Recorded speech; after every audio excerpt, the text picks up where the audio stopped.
Welcome to Natural 20 Proof, the show that exists because friends are good, drinks are honestly not better. I flipped those, whatever. And the dice gods own our souls.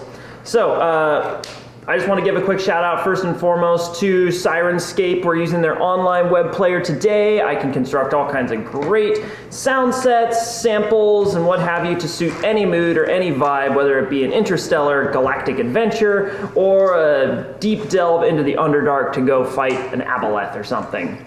We're broadcasting live from the McMinnville Mead Hall up in the North Willamette Valley of Oregon, so if you're in the area, make sure to come check us out. We serve all manner of fermented honey beverages, whether those are sparkling, kind of more cider-like drinks, all the way up to super intense 19% Danish meads coming from overseas. So if you're in the area, make sure to come swing by here. We actually also rent this space, so if you're so inclined to bring your D&D game into our studio, you could literally come on over and schedule a time to make that happen. It's pretty great. This table's awesome. Got to give a huge shout out to the team for putting it together here, because holy moly, specifically Harry and Nolan here. Oh my gosh, the amount of work they put in is just unreal. So yeah, if you're around, make sure to come check that out. I also want to say, hey, if you're watching on Twitch, make sure to hit that subscribe button. If you're watching on YouTube, make sure to hit that subscribe button. Or at least give us a like. It really helps out a lot for all of our, the progress of the stream and getting more and more people hopping on and enjoying our adventures with us. One last thing. I do want to make a big statement about masks. We're not currently wearing masks for the show. We're a very closely knit group. We spend a lot of time together just generally, but anytime outside this group, we are all masked up, ready to rumble. It's a really important thing to do right now so that we can get life back to normal as soon as possible. So please wear your masks, help keep things from spreading around. Be safe, be responsible, and be considerate. All right, and anything that I may have missed? I think that's it. Awesome, possum. In that case, people with an axe. Huh? Let's hit people with an axe. Let's hit people with axes. I'd rather shoot them. Both I can't lift an axe. ethereal, celestial axes and or normal. I can teach you. Wonderful. So without further ado, we are going to roll on in. So. And we are back, everybody. Sorry about the delay there. Turns out that I managed to overwrite happy mission music with, badass bagpipe metal. So, shout out to Enter the Haggis. Shout out to Enter That. I was hoping to save that for a certain epic moment, but that's fine. You get a little preview. It's awesome. They're great. They sound good. Honestly, I wouldn't mind just letting them roll, but I want to save that for, those dramatic scenes in which they will be best represented. Mm-hmm. So, back into the recap. Last time our party entered into the stormy town of Quain on the far western coast of Anor, where they encountered an individual named Cadius LaRue, who is a Savoyan who managed to establish trade relationships with the Yuan-Ti, which are a serpentine race of people who exist beneath the Fathom Dark Isles far to the northwest. It's hard to establish trade relations with them, as they are fairly secretive and even more reclusive. However, he, over a long period of time, managed to make that happen and was returning on his second voyage when he was gifted a strange lantern containing the Eye of Alof, which allows the bearer to see within even the darkest of magical darkness, or whether that be at the bottom of the ocean or in the depths of some enchanter's lair who sets up a darkness trap or something. I can't imagine where that might come up. Anyway, it's fine. The unfortunate side effect of that is that supposedly those who carry a loft lantern are then targeted by this race of fish people that exist far beneath the seas. And sure enough, upon returning to port in Quain, many of Cadius's crew was beginning to disappear, whether that be off of the boat itself or out of the inn from their very beds. The party agreed to help solve this mystery, to go down to the docks and perform a stakeout and try and see if they could apprehend these Loth in the act. However, instead of finding fish people, they were attacked by two enormous elder octopi who put up a pretty good fight, very nearly destroying the party. However, you did manage to kill them, and dragged their bodies up onto the docks. The dockmaster arrived and was pretty darn impressed at your accomplishment here. These apparently had been menacing the quaint sort of harbor here for many years at this point, and you guys defeating them has really freed up it's made this whole area a lot safer. However, he did say there's no way Loth would be coming in here with those Elder Octopi guarding it. They're very territorial and would have been attacking anything that might have been coming through the darkness. So you instead decided to investigate the ship and see what you could find. After some excellent detective work going around, especially on the part of Kaz, you managed to find a note in First Mate Fiora's bed, which was presenting her an offer from a rival Savoyne who was the only other Savoyne in the area with trade relations with the Yuan-Ti, saying that if anything unfortunate were to befall Cadius's crew, then she would have a place on his crew. So, that of course casted some suspicions, and upon finding a few other pieces of weaponry and other clues that led you to suspect her, you headed back to the inn and confronted her, keeping her in isolation while the rest of you went out to search for her latest victim. Half the party went into the darkness to hunt around for Johann, while the other half stuck around to guard her, whereupon she, of course, attacked and attempted to break free. Unfortunately, she was not prepared for the ground and pound.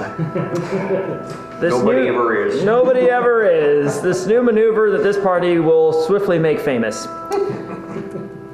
She was defeated pretty easily, falling finally to an axe thrown by nobody, straight to the center of the back there. I was lucky. Yeah, I mean boy. Totally practiced. I've seen people do this.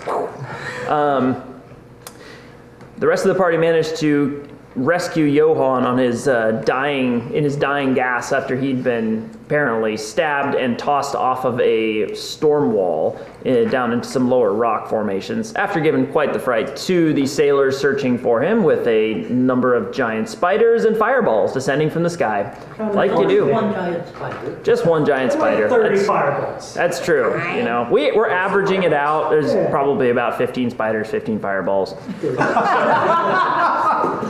So, you return to the inn and, of course, managed to prove Fiora's guilt in a fairly short order, really. Y'all knocked that one out of the park.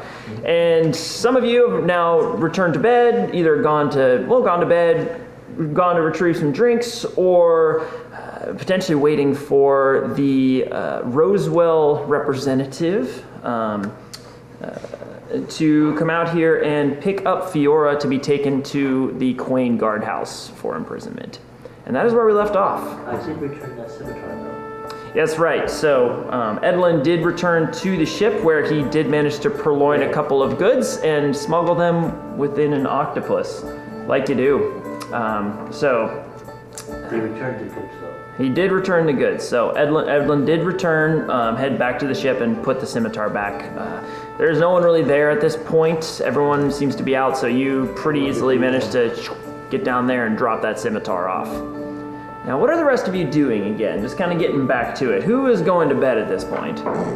Kaz is asleep. Perfect. I'm doing a couple things, long rest actions. Let me know when you're ready for them. Okay, cool. We'll get to that in a second. So Kaz is going to sleep. You said Saris is going to sleep? Already unconscious. Saris is out. He made it like halfway onto the bed before he got, Oh yeah, with a half spilled. Well, quarter spilled, I guess. I finished half a pint, spilled half of that half, and Penny took the rest Got it. and rescued it. I would hate it to go to waste. All right. I'm hanging out in the room with Fiora. Okay, sounds good. Penny? I'll hang out with nobody as well, just waiting for the family to come in and. Okay, sounds good. You're dropping out the scimitar. Kaz is asleep. Hillary. I put you on to sleep, and then once he's out, I read to him our adventures from my journal. And then once he was out, I sat on the floor next to his bed, leaned against the wall with my axe across my knees, and went to sleep. Okay, sounds good. So currently, Penny and Nobody are the only one. Or let's actually talk with Desmond. What are you doing for your long rest actions? I was just going to use my. Are you familiar with the ones I've got in my kit? Not entirely, to be honest. Okay. Let me take a look here. The infusions? Not the infusions, but the my elixir. Ooh, that's interesting. Ooh, okay. Sweet. Yep. Right, you're that kind. Let me go and jump over here really quick so I can see your. So I actually forgot to talk to you about a couple things I want to cover. Special rules that maybe that they would be harmful to me. I don't see why you would want to. Or I don't see why you would say no to them. Okay. Making a lot of assumptions here, buddy. No, go ahead. What's do we want to speak on camera for this, or is that all right? We could. I mean, it's just so normally you would roll for the thing to see which one it is. I kind of don't want to know. Okay. Oh. Sure. Okay. I love it. Okay. I don't know what it is, but I like it already. Oh, nice. Okay. Sure. It's gonna be great. He starts following you around. All right. Yeah. Helen kind of starts awake and goes, I'm suddenly nervous and I do not know why. Oh my gosh. Penny just got real excited and she doesn't know why. Between Desmond and Penny, this is gonna get weird. Okay. I'd like to be able to figure it out, and that's the kind of thing I'd like to work with you on how we manage that. Okay. So you want me to roll for your Yeah, and then like define a color or something. I don't know. define color? Okay. This is Yeah, give me 1 second here. Reminds you of 90s commercialized cereal products. Like what color's the potion or whatever when I'm done with it or something. No, I gotcha. I just need to go here and make sure I know what I'm doing for this, because this is gonna be great. This is gonna be great. You ever put a bag of holding inside of another bag of holding? It's a potion of that. All right. We just create a black hole game over. Hey, that was fun, guys. That face went. So, as you kind of sit, do you want to describe this process of how you go about creating this item? Well, with all the flowers and herbs and flowers that we had gotten earlier, and just random things that I can find laying around. If there's like flowers in the windowsill or something, I'll be plucking petals and stuff, and just like whatever, pulling the sole off of an old boot or something to cut off pieces of leather, stuff like that, or to scrape off some of the glue that held it on or something like that. Sure. So I'm running around like just scrounging around in the room, just digging through pieces and grabbing bits and pieces. Giant dust bunny. Like I don't care who owns it. Find a random gland in the octoctopus. Desmond, that's stealing. It's dead. I mean, like, as long as I can put it back and it still works, I don't mind. I'm gonna wake up with a squeaky shoe and be like, You just take a little sample here and there. Exactly. Lots of random scrapings. So Perfect. you're just constantly stepping funny. Oh boy. All right. Sars is like, why does my armpit itch? He took some of his sweat there. It's great. One hair. It's all fine. But if I didn't have alembic tools or anything like that, I spend an hour creating them out of whatever's around.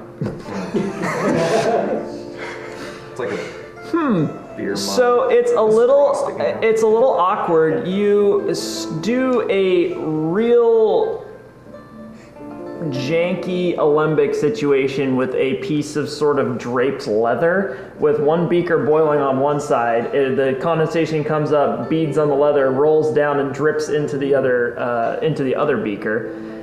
Probably super unhealthy, but it seems to be doing something.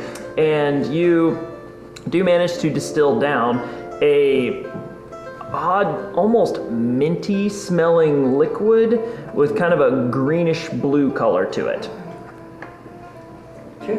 Oh man, I have to keep track of these now. I'll keep track of the ones. Yeah, we'll work with it. We'll come up with something. With a green blue. Between this and like, hey, you needing all different spell names for all of his stuff. You're just so great, Nolan. This is gonna be great. Appreciate it. I'm excited. I'm creating a Google Doc specifically for freaking Desmond right now. There's only 6 options. It shouldn't be too bad. It's just a diary. Today. Famous last words, my friend. Although make me more than 6 if you want. Oh boy. I love it. Not enough of these have explosive results. Clearly, we need to do something about that. My face So is you now have a minty-smelling blue-green beverage. All right. I'll tuck that away. I've somewhere in the inside of my duster, probably on the right-hand side here. I've got little slots for a bunch of vials and things like that. Okay. So are you doing that in the same room that Fiona was? Yeah, I'm in that room. That's where I was sleeping. All right. Nobody, you what just is kept he doing doing? He's done this before, No, it was but not as poorly. I don't think you're supposed, I don't know, I've never done it before, but I don't think you're supposed to use leather for that. Wouldn't that like absorb the liquid? It's treated. Yeah? It's oil leather. It's fine. It's slicked with a bit of chemical to keep it from absorbing anything I don't want it to, and then it's actually, it's quite resilient actually. Well, incidentally, you found this in Quain, which is a very rain-saturated town, and the general wardrobe of most of the people here tends to use this kind of waterproof leather that has been treated in such a way that it does not absorb moisture. Wow, I've never seen that. We just usually use the like normal foliage of trees to make sure we're covered. Huh. Well, I'm not quite sure exactly what this thing is going to do, but I'm willing to find out. It smells nice. Some of you may die, but that is a risk I am willing to take. Beautiful. I suppose if I don't drink it, I could use it as cologne. That's true. Or you could put that in the little pocket in your mask, so it smells like that all the time. Maybe I could just soak a bit of cloth or something. Maybe the same kind of cloth that I made for Kide. Oh, yeah. Oh, sorry.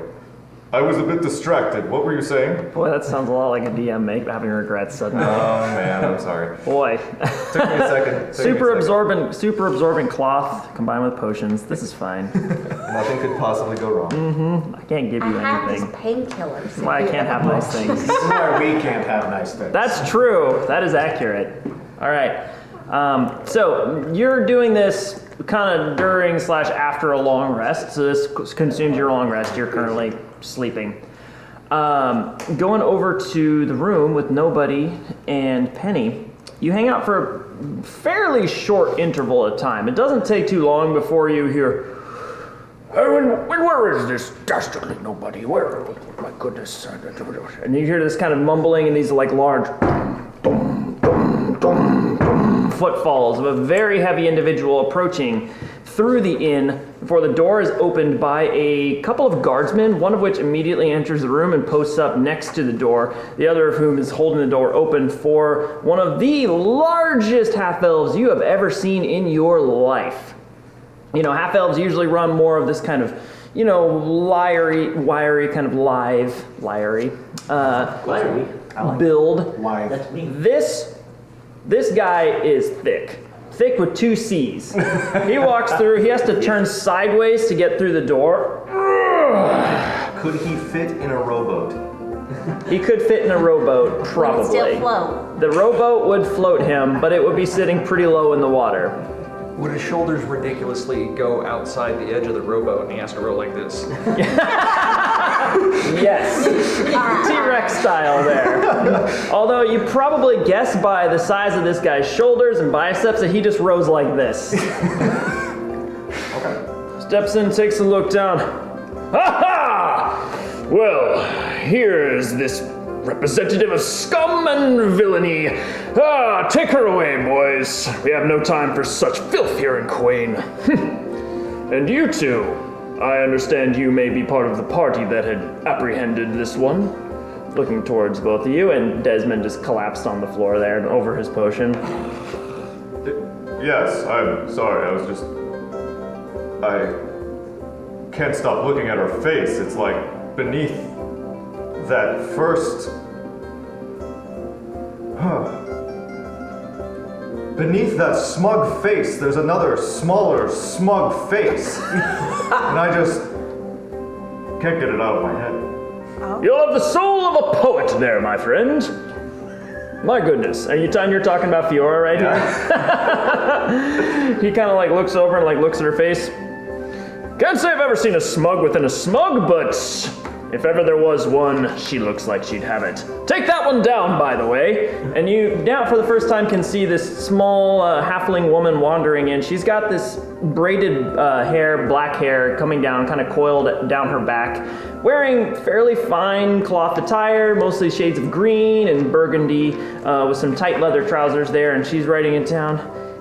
Yes, that would go well with kind of a da-da-da-da-da-da. And she's writing things down in a little notebook. I'll expect to hear that one tomorrow morning. All right, so, and he reaches one huge hand down, grabs Fiora up by the scruff of her neck, and just hands her one-handed over to the guards there. They kind of like, she's currently unconscious and tied up, so it isn't terribly difficult. They kind of grab her and, oh boy, and start to haul her out of the room. All right, well, they'll take care of that, no worries. However, I did want to introduce myself. I'm Larian Rosewell, and naturally, you've done a great service for Quain and the merchants therein. So, where are the rest of your companions? They're asleep. It's been a real long day. I can imagine. We fought some octopus who weren't very happy with us being on the docks, and then we helped with Fiora and finding Johan, so we kind of split for that. But we got back together, and they're real tired. You fought the octopi, and you're still alive. Yeah, it tastes real good. Yeah, we did eat them, didn't we? Well, that's tremendous. You killed one. 2. Whoa! I'm sorry. Don't be sorry. That's an act worthy of sorry. Take that one down too. My goodness, what do you call yourselves? Clan Destiny. Need some work. However, come up with something a little more concrete, and I'll be sure to make sure my minstrel makes epic ballad for the ages for all of you. My God. Allow me to do me the honor of coming to the keep tomorrow morning to have breakfast. I must show you. I'm sorry. Where's that? Oh, well, Keep Rosewell. You can't miss it. A little bit towards the southwestern side of town there. You'll see the large palisades, and you'll probably smell the baths as you're approaching. So, please, by all means, come sup with me, or come have breakfast with me, and I'll give you a tour around the keep. I'd be very curious to hear what adventures you've been up to, if you're capable of defeating Bison and Caldwell. They had names? Oh, I'm so sorry. Oh, I feel terrible. Don't feel sorry. Those names are not good. I mean, they're cool. That's why we like them. They are very cool names. Yeah, I mean, they're giant octopus. They're pretty awesome. But at the same time, the whole point's to kill monsters. And you just killed 2 of the worst ones around here. So, please, by all means, come to the keep tomorrow morning and tell me all about your epic battle, and I'll have a breakfast waiting for you. All right. All right.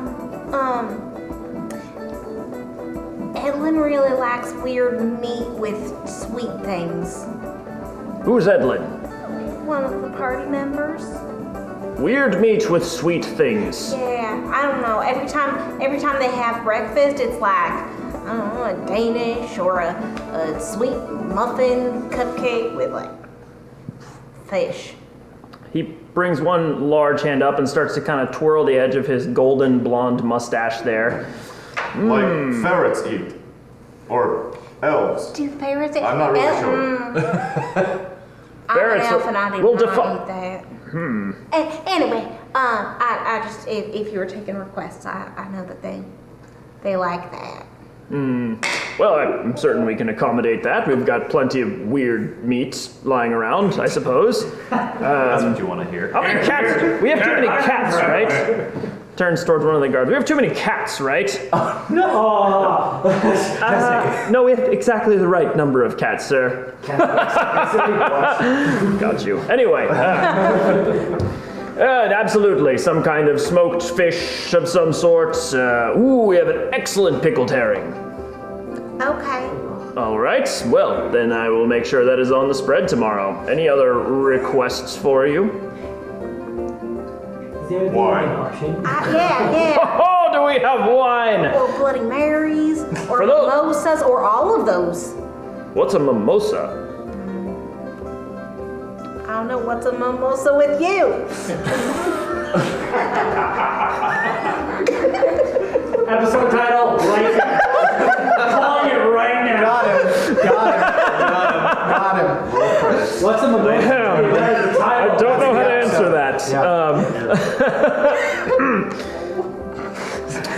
I don't know.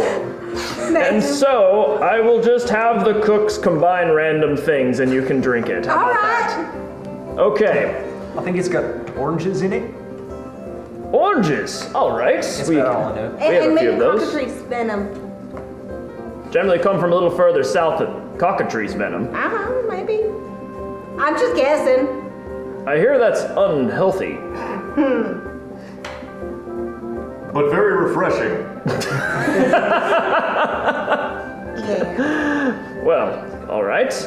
If you say so. Like then exfoliating the inside of your face. Is that how you find the smaller face inside?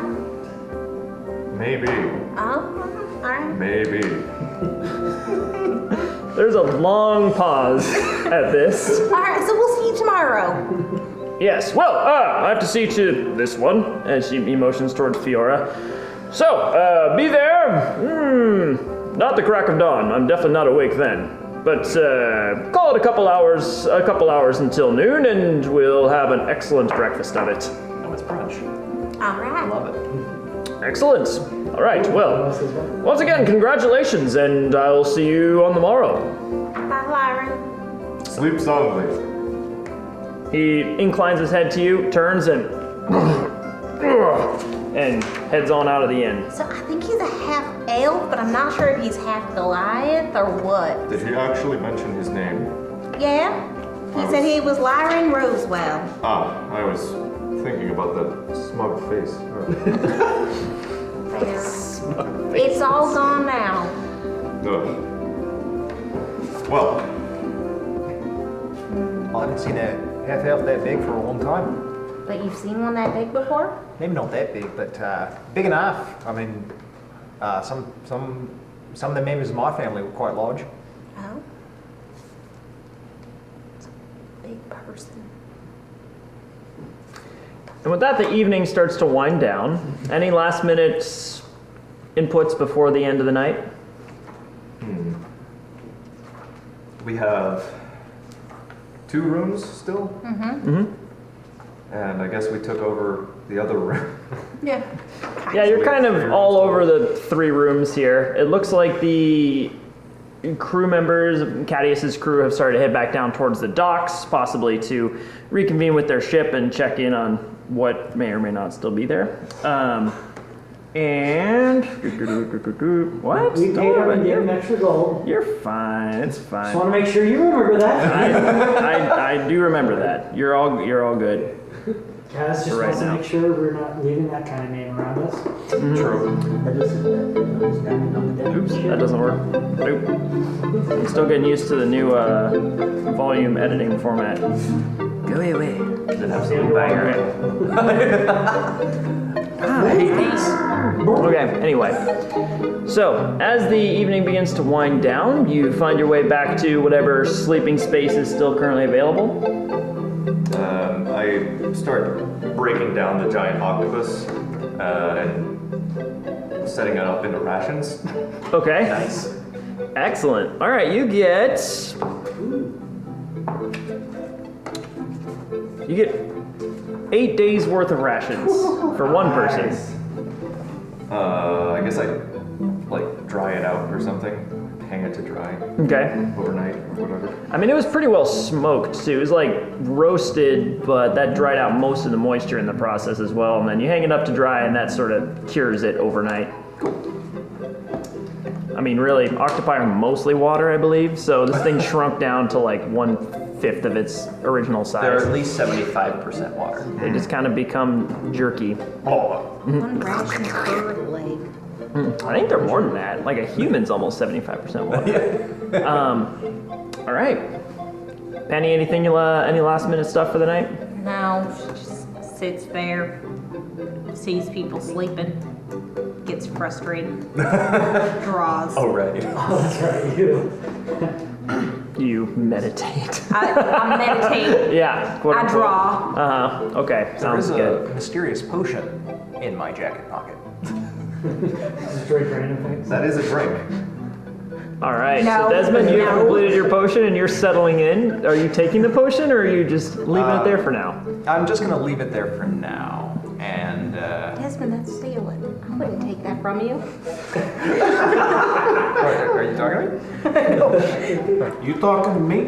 You talking to me? So yeah, I'll just leave it there for the moment. Let's see. Yeah, I won't touch it for the rest of the night. Okay. Sounds good. The night passes blessedly. Go ahead. Oh, Edson stayed down at the ship, curled up in parrot form under the gangplank, meditating until the crew starts to show up, at which point Edson is going to jump out. Who goes there? Okay. Guarding the ship. Pretending to guard the ship, anyway. Oh, all right. Oh, you're the elfy one, right? Yes, who are you? Yeah. Well, Cadius. Oh, Cadius, I'm sorry. I was watching the ship since we didn't want anything to disappear off it. Well, I appreciate that. Well, we're here now. We're gonna go and set up a watch of our own now that we know where folks have been disappearing to. Indeed. Yeah, appreciate you helping all this, by the way. Johan would have been lost if not for you. Yes. Well, happy we could be of assistance. Yeah, well, yeah, appreciate it. And anytime you want to talk about any wares or whatnot, then you just let me know. We got the discount going for you, so we can definitely set you up. Okay, well, in the morning, if that's all right, I would like to come down and speak to you about some of your weapons.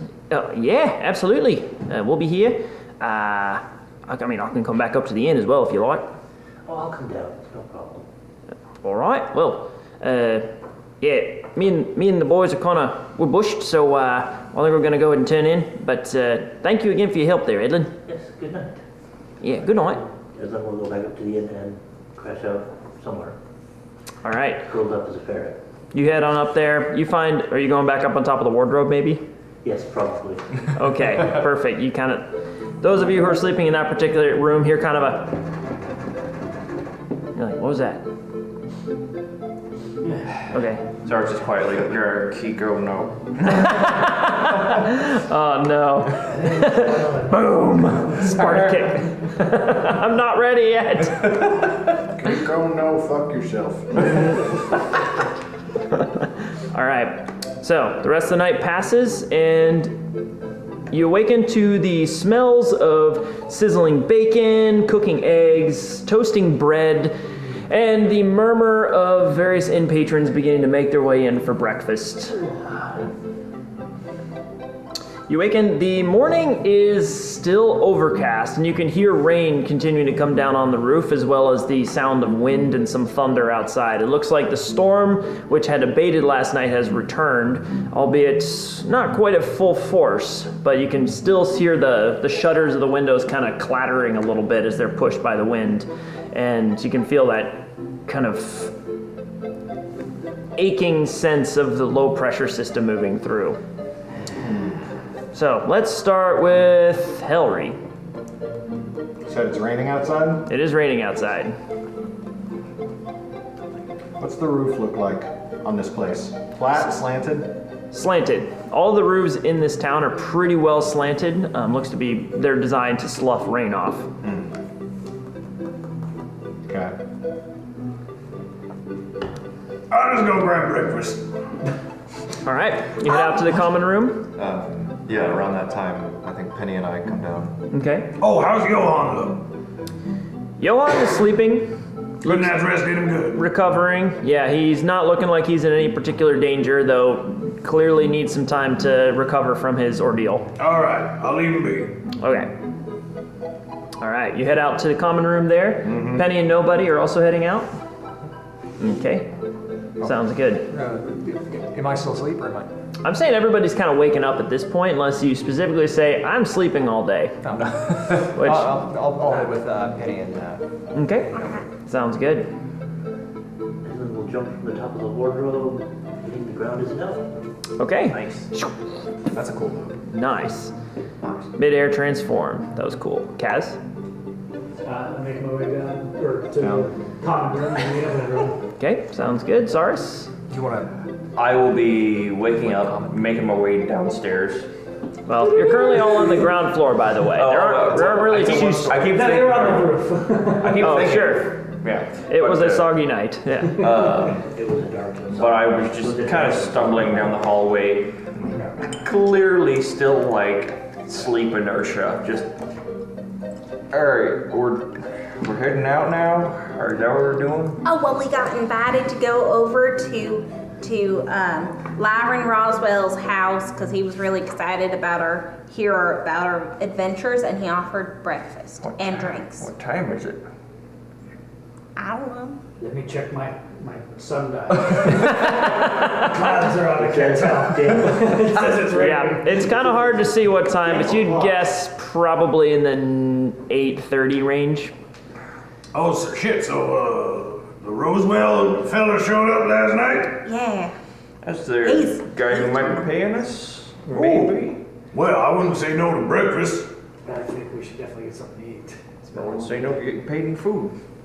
Everybody is together, right? Everybody's together at this point. You all have emerged out into the common room area. What time were we supposed to show up at the Roswells? Couple hours after, Probably like crack of dawn. Oh, wait, no. We missed that I don't know. one. Nobody? When are we going? I believe he said 11s.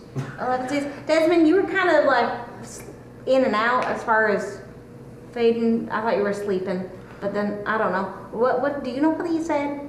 No. I'm sure now is fine. 11 seems like a weirdly late time for breakfast. Like too late for lunch, too late for breakfast, too early for lunch. Yes, brunch, haven't you?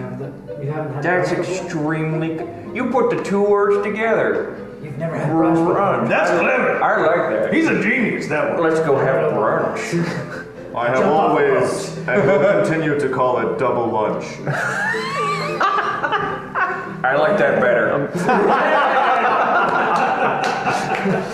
Double lunch, lunch fist. Would it actually be double Breakfast? breakfast then? Depends on how close it is to either. What about, does it depend on what you're eating, maybe? Like if it was mostly breakfast foods, would it be more of a double breakfast? And if it was like sandwiches and soups, would it be a double lunch? That is your concern. All right. Well, let's go get some anyway. Yes, let's sneak over there. All right. Well, it is currently again around like 8:30, so you have a couple hours to kill beforehand. Does anybody want to do anything around town or? To the ship? Yep. Okay. So Edlin, you're heading down towards the ship. Do you tell anybody where you're going? Yes, I'm going to go speak to the captain about those certain weapons I like so much. Do you have Okay. money for it, or are you covered? I don't know. We shall see. We should maybe go with, just Yeah, you want any of us to come with you? Doesn't have to be the whole party, but I mean, if you want a couple people to come with you. I would like to sell this scroll of green flame blade. I just don't think we'll use it as much as we could possibly something else. Unless there's somebody here that would want it. All right, let me get a look at it. Yes. Oh, Jesse, could I change one of my infusions during our rest? I don't know how to read. Normally I can, it's in the past now. Yeah, go ahead. Okay, all right. Yeah, we're finishing up the long rest, so you're fine. All right, so my repeating will transfer to the new crossbow. Come with me. Okay. Oh, dang! Wait, what? That's so cool. Dang it. What's happening? That's so awesome. Okay. He's got a fun toy. Nice. Wow. This is the crossbow from last session. He gets Amazing. Can you use a heavy crossbow? Okay. Right. Yeah. Right. I do remember things now. He can use everything. Yeah, you can. Cool. Oh, Cass, before you take off with Edlin, hey, listen, just don't make this weird, all right? I got something for you. Oh. I want you to hang on to this and wear it. It's not gonna mean anything all the time, but it's gonna be real important when you need it. And I'm going to pull out a platinum ring. Okay. Oh. I'm going to say, This, if you really, really need it, gonna keep you safe. and I will take the other one and I will slide it onto my finger. Just put it on. No, not there. Not wrong finger. Middle finger. Yeah, there you go. Or do I do the pinky? Like it? Well, wherever it fits, I guess. Just not that one. I said not to make it weird. That was the first thing I said. I'll put it on the middle one for now, so I can show people correctly. Yeah, there you go. That's the spirit of it. Yeah, we can both do this. Yes, exactly. I need this right now. Actually, when you see me do that, you need to. That's part of the. Gotcha. Yes. Okay. Good. And at this, Penny looks totally defeated because as soon as she saw the ring going on, she druid crafted all of these flowers like she was a flower girl and so ready. And then they all just kind of wilted. We gotta go back. Penny has been defeated. Yes. I was more. If you want to go to the trader, we can. I was more curious on magical oddities and of the sort. I didn't. Maybe he has them. We'll try with him first. Okay, so you head down towards the trader. It is very windy out here, outside. Anybody else? Who else is going down there, by the way? Okay, Penny's going, Kaz is going, Edlin's going. I'll stick behind. Or I'm going to stick around and perform a weapon bond with my hand axe. Okay, sounds good. So kind of familiar with the process, you kind of go through the steps there and transition the weapon bond over. Yeah, I can have two. Oh, right. You have two now? Yeah. Jeez. How many Wow. can keto? Neat. Okay, cool. You now have that. 8? Keto can have 0. Oh, Keto just, we need to get 8 hand axes for that octopus. Keto just manifests chainsaws. I was thinking it'd be great if he was just holding like little toothpicks. Little daggers. You know, just little stiletto daggers. Just, Little quickling daggers. it's a good thing we don't have an artificer on the team. Who can manufacture something like that on a whim? That would be just too much. bad. Noticing that most of the beef is staying at the tavern, Hillary will go with the squishy little ones who are heading down to the docks. Okay. Oh, I'm going with him now. Hillry's growing with the Correct. squishy little. Yes, you are. That is what I said. Okay. Excellent. All right, so Hillary, Penny, Edlin, and Kaz are all heading down towards the docks, leaving Saris, nobody. Nobody is doing a weapon bond. Desmond, are you also going? I'm going with him. Okay, cool. Desmond's also heading down to the docks. That leaves Penny. I said I was going to the docks. Sorry. Oh. Sorry. It's just Saris is I getting thought Saris. back to Oh, sleep. just kidding. Saris. It's been a day. The chicken a queen, the queen eats chicken. Oh man.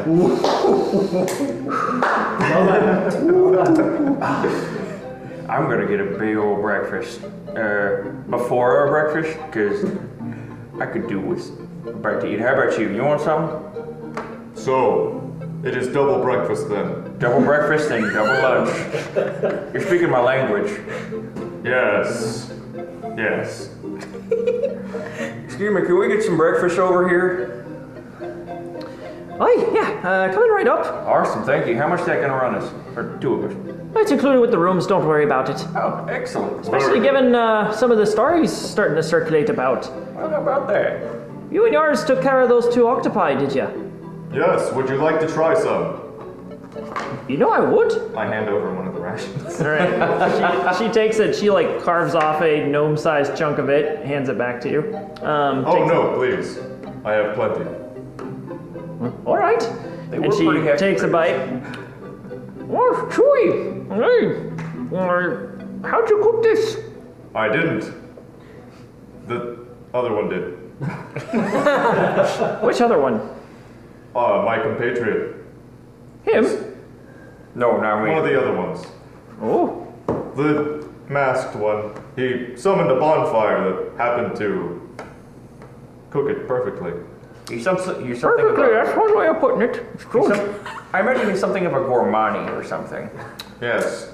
Well, thank you for letting me try. It tastes like accomplishment. Or at least from close by. Here. You know, I actually have an idea here. Give me 1 second. And she heads on to the back room, and you can smell sounds of sizzling and kind of like this peppery aroma beginning to radiate out. Oh no. It smells like red wine might be being added into all of this, sort of an herbaceous scent.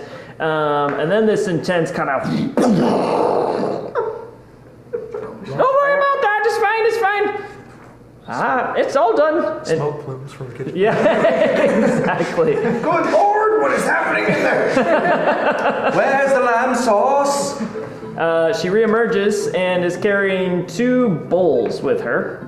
Each one is steaming and holding a brothy liquid with looks to be chunks of the octopus, potatoes, carrots, leeks, several good hearty vegetables, and she puts them in front of you. You can smell a fantastic kind of rich, succulent aroma coming out of it. And it looks to be some kind of wine sauce as well worked in there. Octopus stew in front of each of you. Nice. If you decide to take a bite, Absolutely. I will do that. it's freaking good. Nice. That turned out all right. The toughened octopus has been tenderized immensely and rehydrated in the stewing process. It's got layers of rosemary and thyme in there as well as what looks to be a rather cheap red wine that has been upsold the heck out of in the cooking process. So altogether, it makes for a very tender and delicious way to start the day. The toughness at first represents the struggle of battle, but this tender dish is the sweetness of victory. I like the way you think. His charisma's way higher. There's an episode title. This tender dish is the sweetness of victory. With my 15 wisdom, I'm straight vibing. I'm having a good time. I'm like, yeah, I'm liking that. All right, the rest of you heading down towards the docks. It is blustery outside. You can feel wind slashing across your skin there. It's not pitch black like it was last night in the storm. There's kind of a pale light to the air, but it's very suffuse and dim beneath these billowing storm clouds. You can see lightning crackling to the south and peals of thunder echoing between the houses and homes and across the cliff sides of the coast here. You head down, kind of hugging your clothes and cloaks close to yourself, and make your way down to the docks where you can see Cadius's crew already milling about on board his ship. And you approach down the same dock that you fought the octopi on earlier. You can see that, looks to be the octopi has all been cleaned up and or taken up to the inn already. So no real remains other than a few blood stains and popped octopus eyeballs are remaining on the decks and scorch marks. That's true. Man, the aftermath of y'all's battles, though. You approach the ship, and you hear a voice from up above. Hey, all right then. Good to see you back bright and early. Edlin, right? Yes, sir.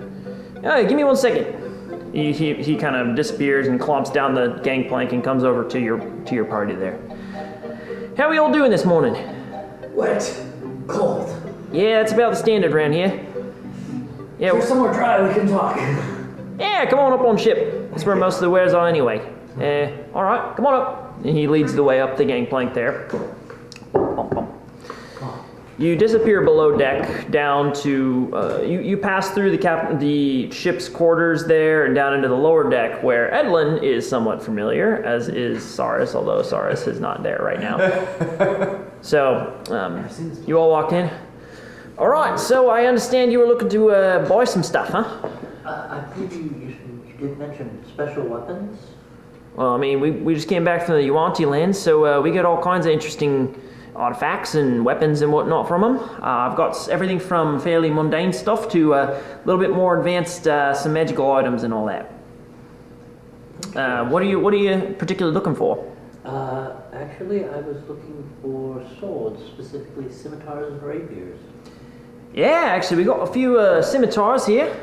He goes to one side where there's a rack of these very elegantly curved bone scimitars. It looks to be actually a combination of bone and shell down the edges. The blade itself has this kind of shimmering, pearlescent effect where you get off of like abalone shells, for instance.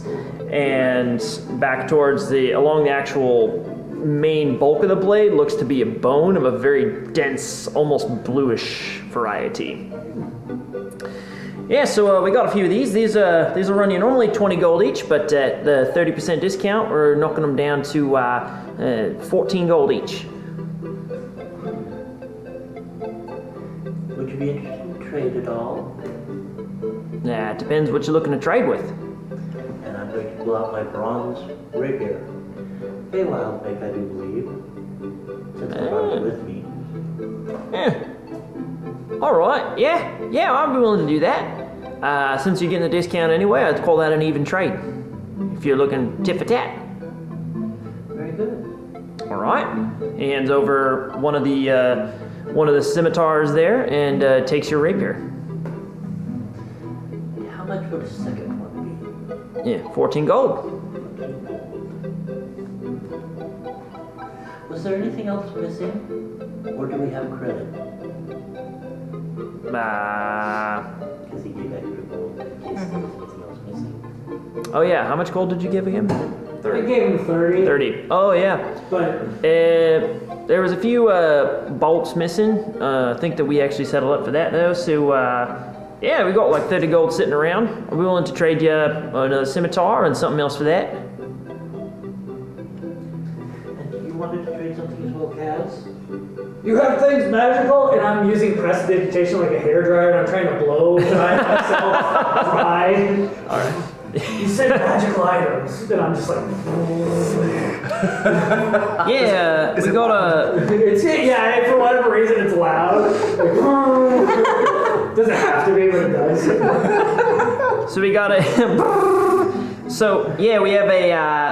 We got magical versions of these items. So we got a scimitar that's a little bit better than normal, been enchanted to be a little more dangerous all around. +1 scimitar. Okay. We got some shark leather armor as well that's a little bit better than the normal fare. So +1 shark leather armor. Chocolate armor. Chocolate? How much would it be for the armor and the scimitar, the +1 ones? And the scimitar is going to be 200 gold pieces, and the leather armor is going to be about 800 gold pieces. And is that including the discount already? Oh yeah, sorry about that. That's quite all right. Yeah, That's sorry, fine. 140 for the scimitar, and 3 times 8, 24. So 800 minus 24, 560. That's a hell of a deal. I mean, you done me a great service. I do have this. I wonder if you'd be interested in it. And I pull out the scroll. This is a scroll of green flame blade. I dropped it on the ground. Would this could be possibly helpful for you or some of your deckhands to fight off intruders? Yeah, I'm sure I could make use of it somewhere, but they're only about something like that, 50 gold pieces. Would you take that as a credit towards these items? Sure, I can do that. Let me just double check with my compatriots here. Oh, I do have a potion of Viper Bite as well, if so inclined. That one's 150 gold pieces, but plus 1d4 poison damage to attacks for 10 minutes. All right. Oh, and well. And then it's going to go, well, Captain, would you be interested in something like this?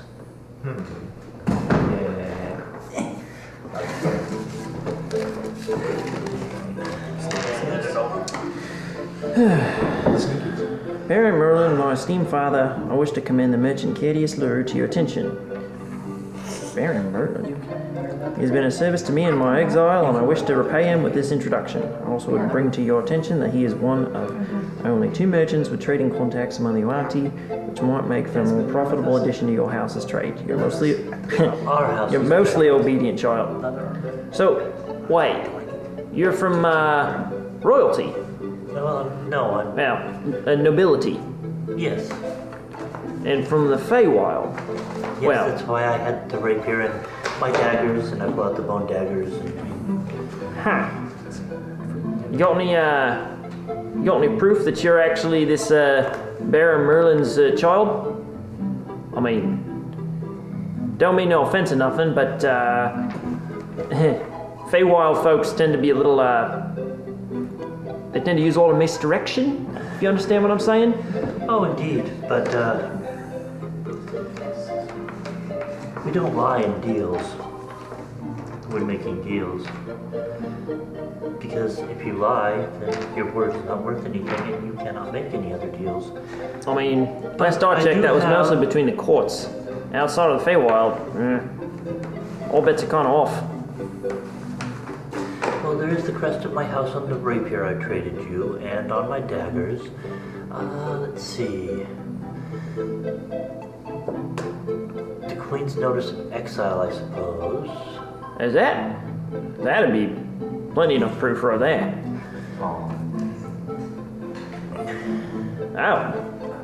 Shit, bud. I mean, if that's the case, you gonna be able to make good on this? Temporary exile. And I was not stripped of any of my titles or honors, so I am still his son. Roll a persuasion check at advantage.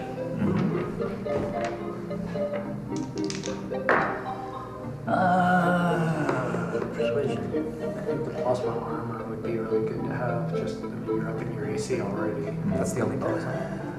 What? That's the only bonus on it, is +1. Oh, 15. check, but from what I've got. He thinks for a moment, kind of stroking his chin. Yeah, all right. Oh, I think I can make this work. Never really heard of this Baron Merlin fella, but mostly haven't done a whole lot of trading with the Feywild nobility, so Well, he this is. would be kind of an interesting way to distinguish if I could be having connections with both the Yuanti and the Fey. I thought that would be rather advantageous for our house as well. All right, tell you what. If this will work for you, I'll give you all another 10% off on top of the 30%. Which would bring the fancy scimitar there. Is that one? Yeah, that'll bring it down to it's down to jeez, it's a lot. Down to 120. And if I return this one to you for that one of the two I just bought. Bring it down to 106. 106. Do you just want to fight on outright then? Well, oh. Well, let's talk about some other things. Maybe we buy enough that you drop a little more. Package deal. Fine. I'm a 40% discount already. I mean, I did drop a lot of money into getting out there. It's not exactly easy to get into the Fathom Dark. Let's talk about it. You carry diamonds? I've got a couple of diamonds here. Got any cash? How much money we got kicking around? Oh, in party funds, we're at 539 gold pieces. If need be, the diamond, is that for a spell casting thing? Or, for that kind of stuff, I feel like I could chip in for that if you need as well. All right. You got a diamond worth 300 gold? Yeah, I got one.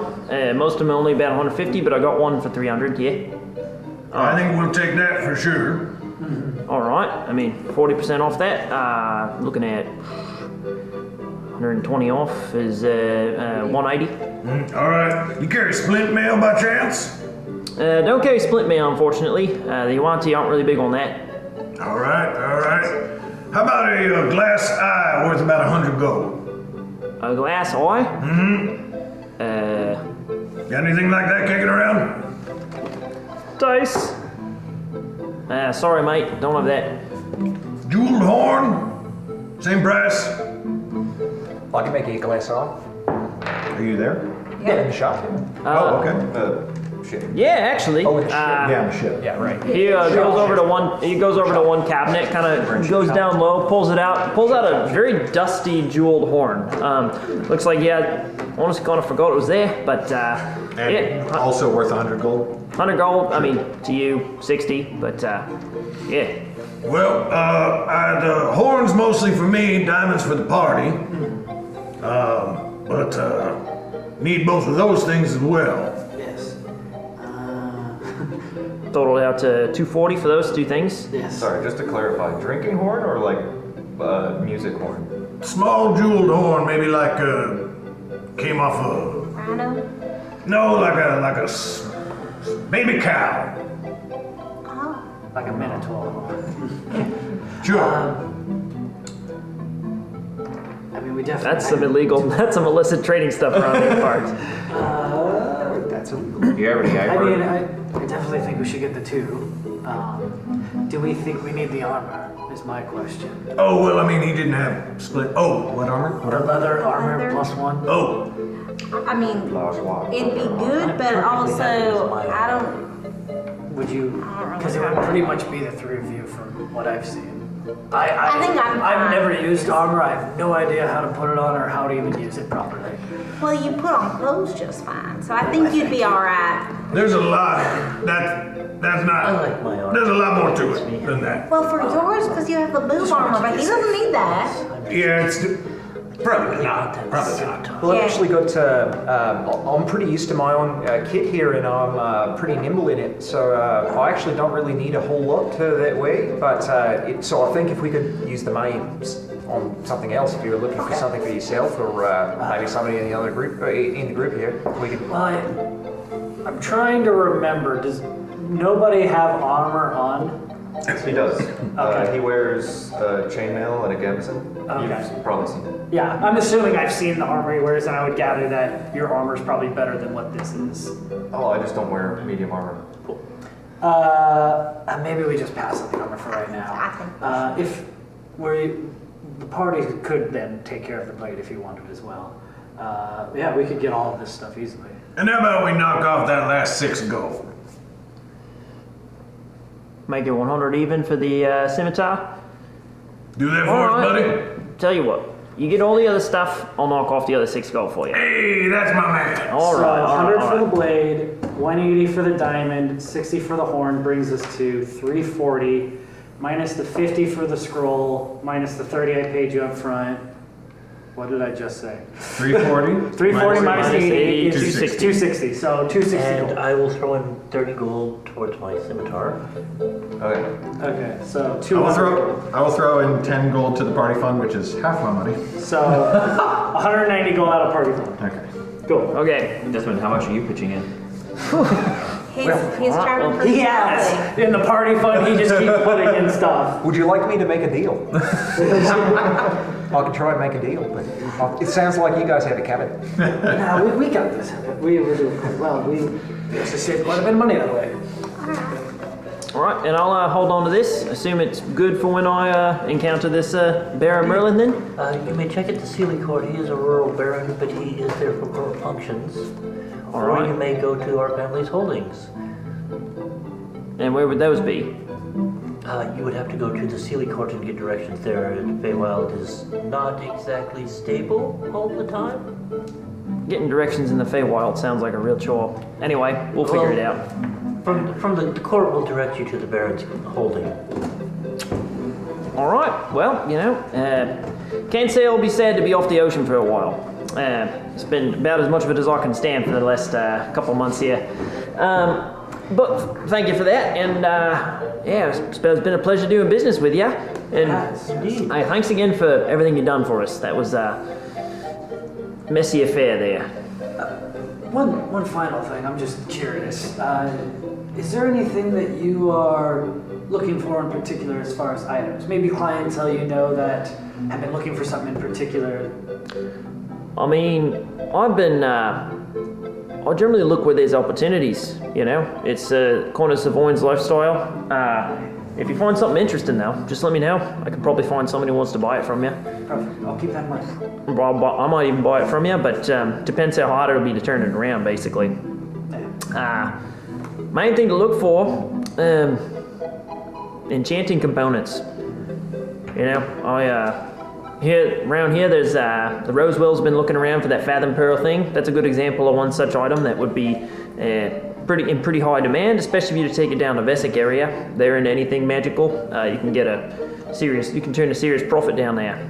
It's actually where we're headed to trade off a couple of these bad boys. And he goes over to a lockbox and pulls out this trident. That when he lifts it up, you can see it's covered in what look to be jeweled barnacles. They are exuding, each barnacle itself is exuding out like a ruby or a sapphire or an emerald all the way up and down the hilt with this kind of vinous kelp-like pattern moving up the handle there. It culminates out into what looks to be a shimmering, almost glass-like trident head made out of pure blue translucent material. Kind of hefts it. Yeah, I mean, honestly, this is kind of why we go out that way. You want to have some enchanting methods and access to materials that, you know, no one here on the mainland can really get a hold of. So, something like this over in Vesic, 9,500 gold, something like that. Do you mind if I take a quick look at it just to admire it? I'm not to take from you by any means. Thanks for a second. All right. And I just want to look at like the arcane properties of it, look at the magical essence of it, and just try and understand it a little bit more. So that way, if I come across this kind of stuff in the future, I might recognize it. Okay, Arcana check. I cast Dimension Dwarf. No, I'm like, what level are they again? I think we're 6. 6. Yeah, I mean, it's Yuan-Ti magic. This is weird. You're not really familiar with it. You're not really sure how it was worked into it exactly. You're not even sure what these barnacles are. Like, what on earth are these?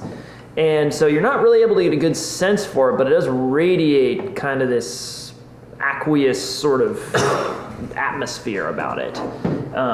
Really interesting, but you can't really get a really good sense of it. Interesting. And I hand it right back to him. Takes it back. Yeah, so that's kind of, if you're going to be looking around for anything, look for this kind of stuff. I'll usually buy it from you, and if I don't buy it, someone down in Vesic or just really around can probably make it happen for you. Anor, if nothing else, is a trade culture. So take everything you see, everything you do as an opportunity. Appreciate it. And that'll take you far in this world. All right. We should probably anything else I can help you all with? I think we're okay. I'm good. Yeah. Suppose we should meet up with the rest of them. Yeah, I just have one thing I want to do real quick after we get off the boat. I want to go to the dock where we had the fight, and I want to just sit there, dip my toes in the water, and just kind of say, Bison and Caldwell, I'm sorry that you guys died. We needed to defend ourselves because you did attack us first, even though we were in your home, and I understand that, and I'm sorry. And Bison, well, I imagine that this one's Bison, but I don't know. You tasted real good, and your body did not go to waste. And for you, Caldwell, your body will not go to the waste either, as it sank to the bottom of this, and the animals, the small little fish grow and get stronger because of you, and you have given back to your home. And I make a little I try to mimic my tree of life in like a kelp kind of pattern, and I set it down there to just kind of go off. Are you doing this like out in the open? Out loud? Yeah, I'm just sitting on the dock with my toes in And the you're water. saying like this out loud? I'm gonna kind of stand behind her a little bit, and I'm gonna, as quietly as I can, cast Minor Illusion to make an illusion of the octopus kind of swimming out to sea. And as it does it, one of the tentacles comes up and like waves goodbye to you. You just, Are you trying to convince her this is actually happening, or is it more just like it's more sympathetic, kind of make her feel better about what happened. So you're like fairly aware Kaz is doing this, Yeah. but it's It's a nice gesture. It's really, it's don't like killing for killing, but it is the circle of life. It goes in and it continues to feed nature, feed us. It's, it's part of the way life is. I can understand that. I agree. I'm not one for unnecessary violence as well. Respect the lives that were lost. Yeah. Yeah. All right. The rest of you also sort of see this as you're heading out. I want to pan the camera back over to Saris and Nobody, though, to see what's going on back up there. All right. You've tucked in, you've definitely demolished like a couple of bowls of this stew at this point. It has filled a certain amount of your hunger up, but you're both big guys. For you. Ooh, my goodness. All All right. Anything you want to do up in the inn while you're kind of hanging out for him? So I am so full, I could not eat another bite. We should go eat. Yes. And at this point, the rest of the party re-enters the inn. One last thing on Sure. that, Doc, is Ellery was watching that whole display with a big fat smile on her face, and as we start to walk away, she just claps a big old hand on Penny's back, and the hand is like as big as Penny's back, and just says, "Hey, you're a real cute kid. You're a good person. Don't forget about that. That shit that means something to you, that's the most important thing there is, and might be the only thing there is." Well, thank you. Yeah, Yeah. let's get on back. Yeah, I'm kind of done with this rain already. Yeah. I like it. Well, you have a hat and a mask. Actually, yeah. Let me take these off for a second. All right. So yeah, hat, mask off, and I'll walk back to the tavern with my my head exposed. It's getting harder every time, not easier. Fucking shit. Yeah, it is. That was a cute one.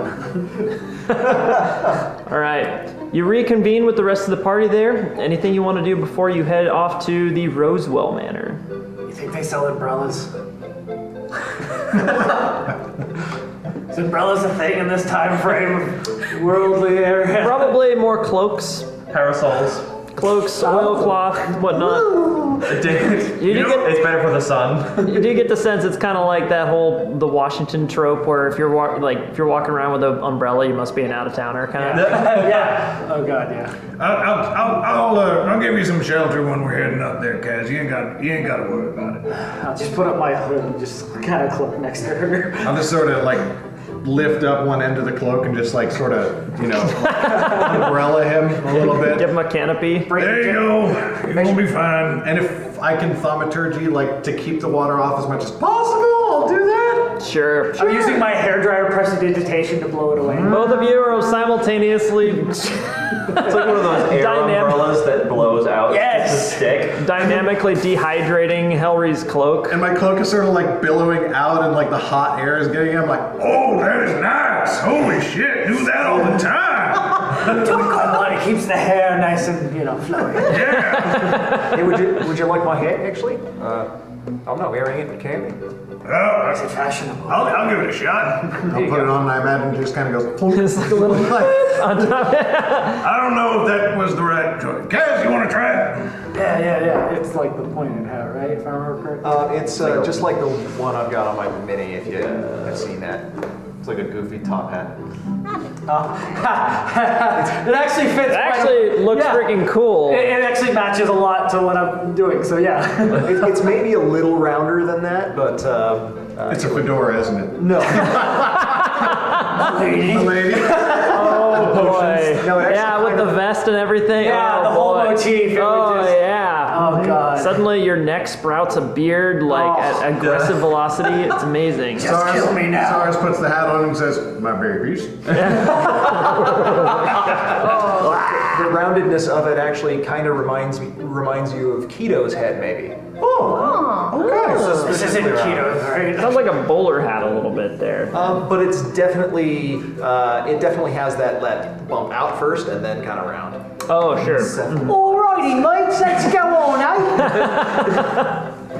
So where that one's flat on the top in the example, mine's Okay. just a little arched on the top. All right. Okay. Cool. Steady yourself. All right. You make your way to the southwest portion of Quain, where you see a large wooden palisade. This is, it's clearly constructed largely of upright logs that have been driven into the ground, but there are these wooden facades on the outside, kind of depicting various scenes from the Rosewell lineage, battles with gnolls, the octopi coming out of the ocean. Looks to be some stuff related to these strange horses that are running across that seem to be simultaneously horses and almost reptilian. And all across them scenes of armored knights wielding blades and swords, a wiry woman holding two short swords in each hand, crouching low. The entire scene seems to tell a story of the occupants of this place. And where is this? Southwest portion of Quain, Rosewell. Where is it? This is a tapestry, or like what is it? It's like a wooden carving, like a motif or a relief, basically. And it's on like the gates? It's on the outside of the palisades. That's fucking badass. I love that. Am I familiar with any of these battles? Do I recognize any of these battles by chance? History check. Ooh, 21. 21. Can I check that as well? Sure. I'm proficient Arcana, get a 6. Not proficient History, 21. Hey, I got a 6. Okay. Sorry. I don't know. My bonus is probably 5 or 6. So. Oh, wow. Okay. So you, Desmond, you would know enough to get the sense, like, oh yeah, the Rosewells, Rosewells have had some accomplishment. Go Sorry, ahead. that's a 9 actually. My bonus is only 4 on that one. Okay. Pretty good. Yeah. I mean, that's enough to know, yeah, this is fairly standard for a lot of Abendlock Urim Knights, basically. They are largely defined by their accomplishments and by the renown that they've developed through their conquests, achievements, glorious moments. That's part of the reason that minstrel culture is so important to Abendlock, in that the stories and the songs that are spread around directly influence a knight's ability to convince the sovereign to do things on their behalf. So this is a completely monarchistic society. The sovereign makes all decisions. However, her children become the Urim Knights, all but one child who becomes the next sovereign. The Urim Knights then are they're given control over various towns and areas of Abendlock and Relgar to oversee and develop over time. And if they want some kind of change made or need assistance or whatnot, they go to the sovereign on behalf of their people and try and get things done. If the sovereign, depending on how well regarded that Urim Knight is, the sovereign will give more attention to them. And that largely comes down to what kinds of legends and songs are spread of them. The horses in particular are they represent a battle some time ago off of Lake Elaware, which is actually down near Bara. In which a herd of Selkies actually emerged. These Selkies are fey creatures, and they can shapeshift and often appear in the form of horses. They appear out and they rush across the landscape and often are kind of predatory and will attempt to abduct people and take them into the lake and drown them. However, some time ago, honestly, most of the actual current Rosewells were a part of this conflict. The Rosewells rode out and confronted this herd and did manage to beat them back into the lake from whence they came, suffering some pretty severe injuries in the process, but all of them managing to survive the conflict. And this is actually one of the reasons why they were given the town of Quain to oversee in the first place, as this was a very triumphant event and brought a great deal of honor to their household. Other than that, the other battles with like gnolls, and there's a few lizard folk on there as well, seem to be more the traditional sorts of opponents that one would face in this area. The Selkies were the big battle, though. Yeah, this is like a notable battle that he would take pride in, essentially. Yeah, basically. That's what I was looking for. Perfect. And as you approach the front gates, you see the guards. You see a guard outside, and at your approach. You must be the party that Larian was informing us of. Right this way. And he opens the gate and ushers you inside to a large courtyard where you can see Larian already starting to stride out of the household towards you, arms out wide. Welcome! to the Rosewell Manor. Our breakfast is inside. And that's where we're going to take a quick break, everybody. Go ahead and go get some refreshments, use the restroom, what have you. We'll be back in about 15 minutes here. Double lunch. Double lunch. And we are back, everybody, to Natural 20 Proof. Hope y'all had a good break here. So, where we left off, you were entering the Rosewell Manor, having passed through the large, ornately rendered gates, displaying the various achievements and accomplishments of the Rosewell family in this area of Relgar. As you entered in this courtyard, you can see a large stables off to the side there. Looks to be at least 8 to 10 different pens in there with what look to be very fine, large mares and stallions kind of arrayed there. Ahead of you, there's a long cobbled path with what look to be gutters along either side, with the ever-present rainwaters kind of tumbling into and coursing away out and underneath the walls towards the ocean. You can see there is some gardens basically arrayed around you. The faint smell of roses, of course, kind of indicative of the name here, is wafting out throughout this courtyard, carried on the stormy breeze here. But it is swiftly masked, of course, by the ever-present kind of salty ocean scent coming off of the sea. Striding down the path towards you, you can see Larian. Short-cropped golden hair, a finely manscaped mustache, and dressed in this very elegant livery here, a doublet going down, these large kind of now somewhat sodden sleeves, which normally look like they probably are of the poofy variety of pure white, and with these long boots pulled up to almost knee height as he strides along the path towards you. His immense size is dwarfed by the large manor behind him. This one is 2 stories, which makes it pretty darn significant in this area. The actual timber framing of the roof kind of coming down in these elegant curving patterns, which again the water's just pouring off of, with carvings kind of along the length there.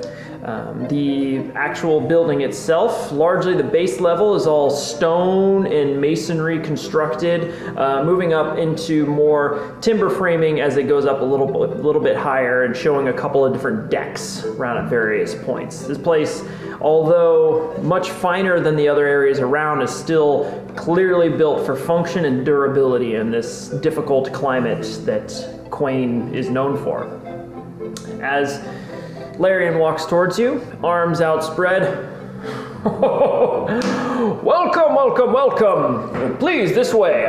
We already have breakfast all prepared for you. Oh, thank you very much. Yes, and you must be all the other adventurers that are responsible for the accomplishments down on the docks there. Yep, that's us. Elric Elnaga, pleased to meet you. And he reaches out one hand, slightly smaller than yours. All right. But not by much. All right. And stronger.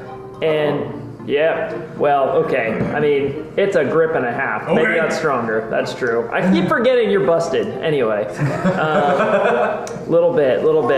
But 20 string. about as strong as you can imagine someone being. All right. Anyway. The grip is firm as he shakes your hand, kind of looks you up and down. Well, I can see now why you may have been able to handle those octopi. You've got some beef among your ranks there, don't you? Sure do. All right. Well, right back this way. What are all your names again? Kaz. Kaz. All right. I'm Edlin, thank you very much. Edlin. Excellent. Helry. Chromosars. Saurus. Excellent. I don't know if I introduced myself yesterday. I'm Penny Lynn. Penny Lynn, a pleasure. And he picked one hand up, and it is just engulfed, and he hand it back to you.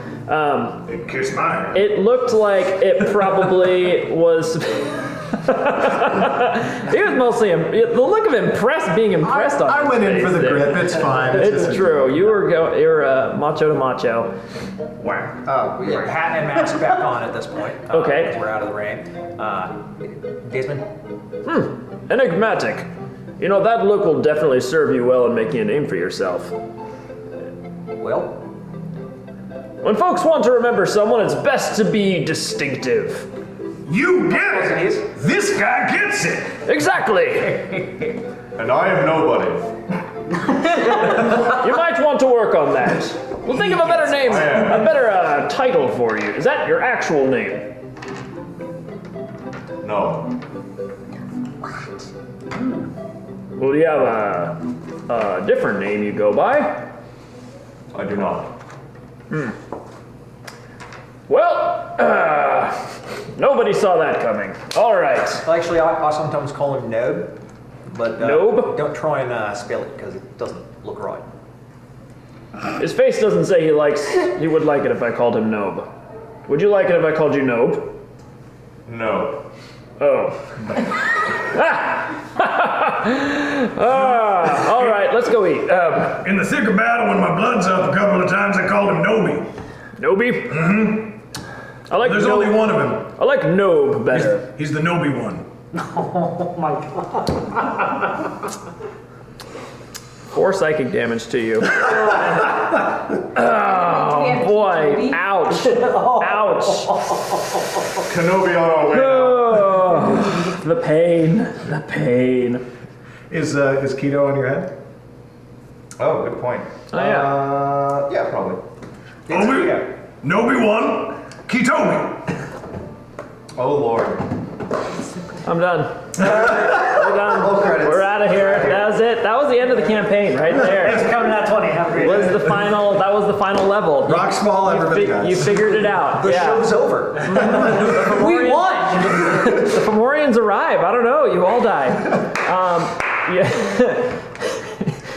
I jumped. Wow. All right. Back in character with you, Jesse.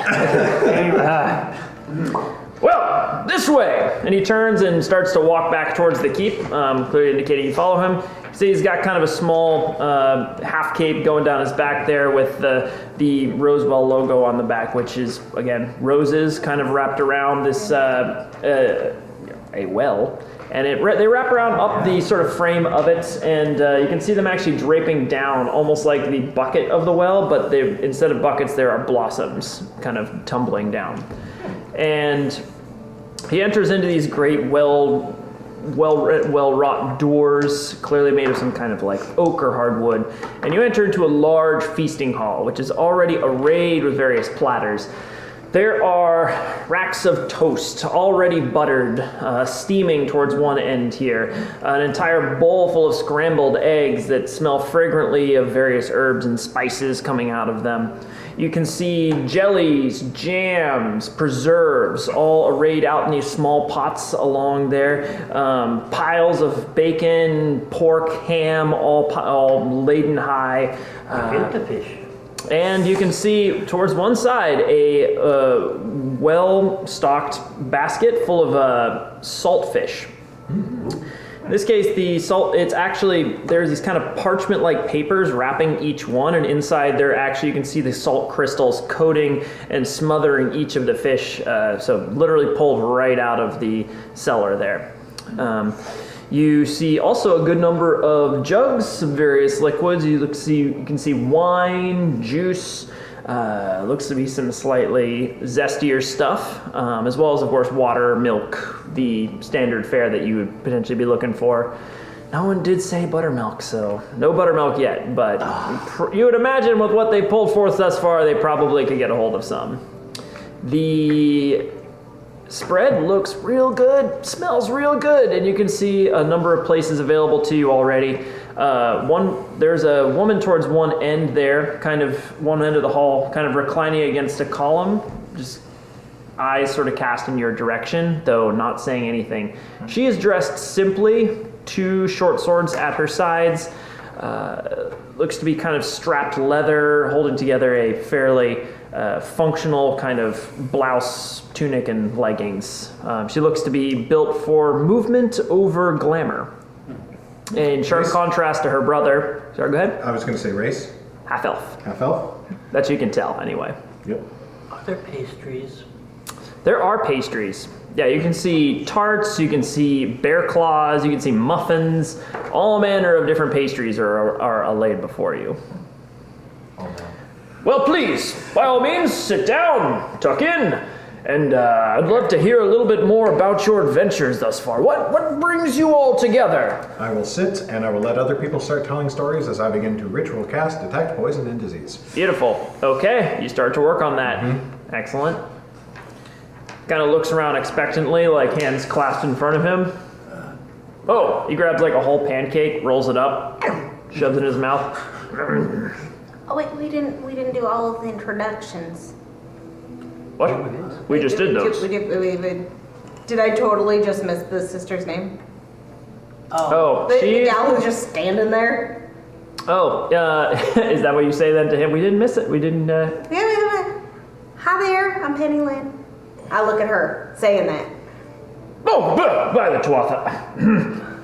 Saphira, I always forget you're there. You really need to announce yourself. We have guests. She kind of looks around all of you. I am Saphira. It's a pleasure.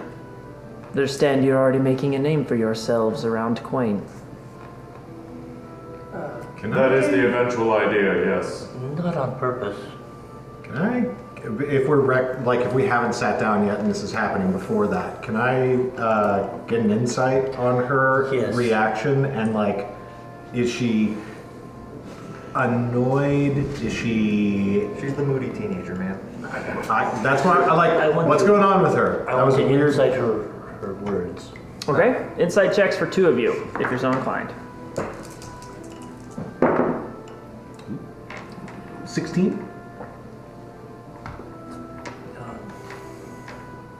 Edlin, are you also doing an insight check? Yes, I'm trying to find my. There it is. Which is going to suck because I rolled badly. A 9. Okay. She doesn't look annoyed. More so, Edlin, it's hard for you to get a good read on her. Helry, she doesn't look annoyed. She looks to be watchful, observant, and not exactly enthusiastic to be interacting with people, but not exactly opposed to it either. Mostly she just doesn't seem interested in displaying a lot of emotion about this. She seems to be reclusive, keeps to herself, is the vibe you're getting. She pretty? I mean, she has this dark, raven black hair, very fine features, pale skin, brilliant green eyes, though she's very angular. She's not exactly she doesn't have the voluptuousness or curves of a stereotypically beautiful woman, but she has a sort of lithe, whip-like build and atmosphere about her that seems to indicate someone sharp and definitely not unattractive, just probably not necessarily somebody that you'd first assume you'd approach at the inn or what have you. But that's up to you. I'd like to walk up to her. Okay. Kneel. Is she sitting? You said she's sitting? She's leaning, and she's not sitting. She's kind of up against one large wooden column. That's by the way, these columns are kind of going down the sides of the hall. They're about half out of the wall, if that makes sense. So embedded in structural supports, basically, and she's leaning against one of them, kind of observing. I will walk up to her. I will throw my cloak back off my shoulders. I will kneel, and I will reach out for her hand. And I will say, I'm Hilary Gilnaga, my lady. It is my pleasure to make your acquaintance. She regards you silently. Saphira, come on! Saphira. Kiss the hand. It is a pleasure. Stand, turn around, walk back to the table, begin to ritual cast detect poison. Is this your daughter? I'm talking to her. No, Saphira is my sister. Saphira Rosewell. I didn't catch. Well, it's tough to tell with elves. Yeah, they're pretty long-lived overall. It's hard to. I mean, you actually thinking back to the panels you saw on the outside of the walls around the Rosewell Manor, you would it seems like this might have actually been one of the people depicted in the battle with the Selkies some time ago, with the 2 short swords out, sitting down low. Yes, Saphir is my sister, and of course Sir Gelweir is my father, and my other sister is out afield with him at this time. I'm sure you've heard some of what's been going on down in the Claw Garden with the bit of a kerfuffle with Vesic. Yes, we actually have heard that in passing. I was just generally curious, how goes that affair? Well, unfortunately we only get periodic updates, but so far, slow going. We're in a bit of a standoff with Vesic at this time. We have a particularly cagey character that has been proving more than a little bit difficult, Dolthru Murmalath. I'm sorry, what? Dolthru Murmalath. Bit of a newer Dolthum, trying to make a name for herself down among the nobility in Vesic, but proven quite the worthy adversary. Obviously, we have no interest in starting a war with between the two cities, so we can't exactly fight one another, but whoever acts first and attempts to attack the Scuttlekin will naturally deplete their forces and provide an opportunity for the other to sweep in and claim the pearl for themselves. So they have been in a bit of a stalemate at the moment before they're able to actually act and claim one way or the other. To make matters worse, there are other forces down there at work. The natives have not proven very amenable to foreign interference in the Scuttlekin affairs. They worship the crabs or something. Anyway, but they've been attacking both parties equally out of the storms and the monsoons. So it's been a long and arduous affair for them down there. It's been gone the better part of 3 months now.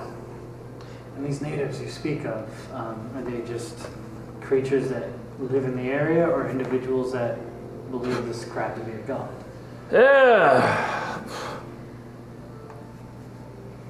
Disparate tribes, savages, as it were. Those who don't claim allegiance to any of the great cities, which bit surprising in this day and age, but nobody particularly wants to set up shop down in the Claw Garden. It's simply too hostile of an environment, so it's where those kinds of corners of Anor, where those that refuse to grow and evolve with society decide to develop and find their own way. Are they mostly human, or is it a mixture? All mixture. There are dissidents from all societies that would rather stay away from any particular faction, and they've decided to find places where none of the cities would prefer to develop. And in those places, they build their own cultures, if you could call them that. But at least in the Claw Garden, strange folk worship the crabs and live entirely off of what they can harvest from the Scuttlekin. And apparently they're quite adept at surviving the monsoons. So they've proven, though not nearly as well equipped as either our forces or Vesics, they've proven to be adequate adversaries in their own right. And is there a person or a leader that they take orders from or following? I don't know. I have no interest in their political hierarchies, if they even have them. I know they wander about half naked in the wind. Why would I care what they tend to do? I don't like him. Yeah. As you look at Penny just scowling, half naked, sitting here from her tribe. Well, I mean, everybody has their place in this world, and you don't want to upset that balance. True, but when there's a fathom pearl on the line, things do get more complicated. I personally have no problem with letting them do whatever they want down there. If they want to subsist off of crab piss, that's up to them. Ooh, but I don't like him. if they are preventing us from acquiring the fathom pearl, then that is a different story. Have you any idea what one of those can do? The fathom pearl? Yes. Well, I have a slight idea of what it can do. What would be your intention with it? We could do all manner of good with it, but most importantly, we could develop the vessel of the seas. The vessel of the seas? Yes, it's an old item. Abenlock held one once, many millennia ago, during the second sovereign's reign. During that time, the Vessel of the Seas was a very potent device that could actually calm storms, quell tides, change the very fabric of moon around the coastlines. To have such an item would prove invaluable for our people here. It controls forces of water. Indeed. Can I make an insight check on that he's wanting to use it for that purpose? Yeah. Cool. I can make a decrease with it. That would be a gross misuse of its abilities. I agree. So, 15. 15. He seems genuine. Okay. Seems genuine. so during this time, while he's talking and being all classist, I was wondering. And racist, let's not And forget. racist. Well, he doesn't know what their race is, so it was He kind said of. mostly human. Oh. No, Oh, you said Was mixed. that a different spot you said?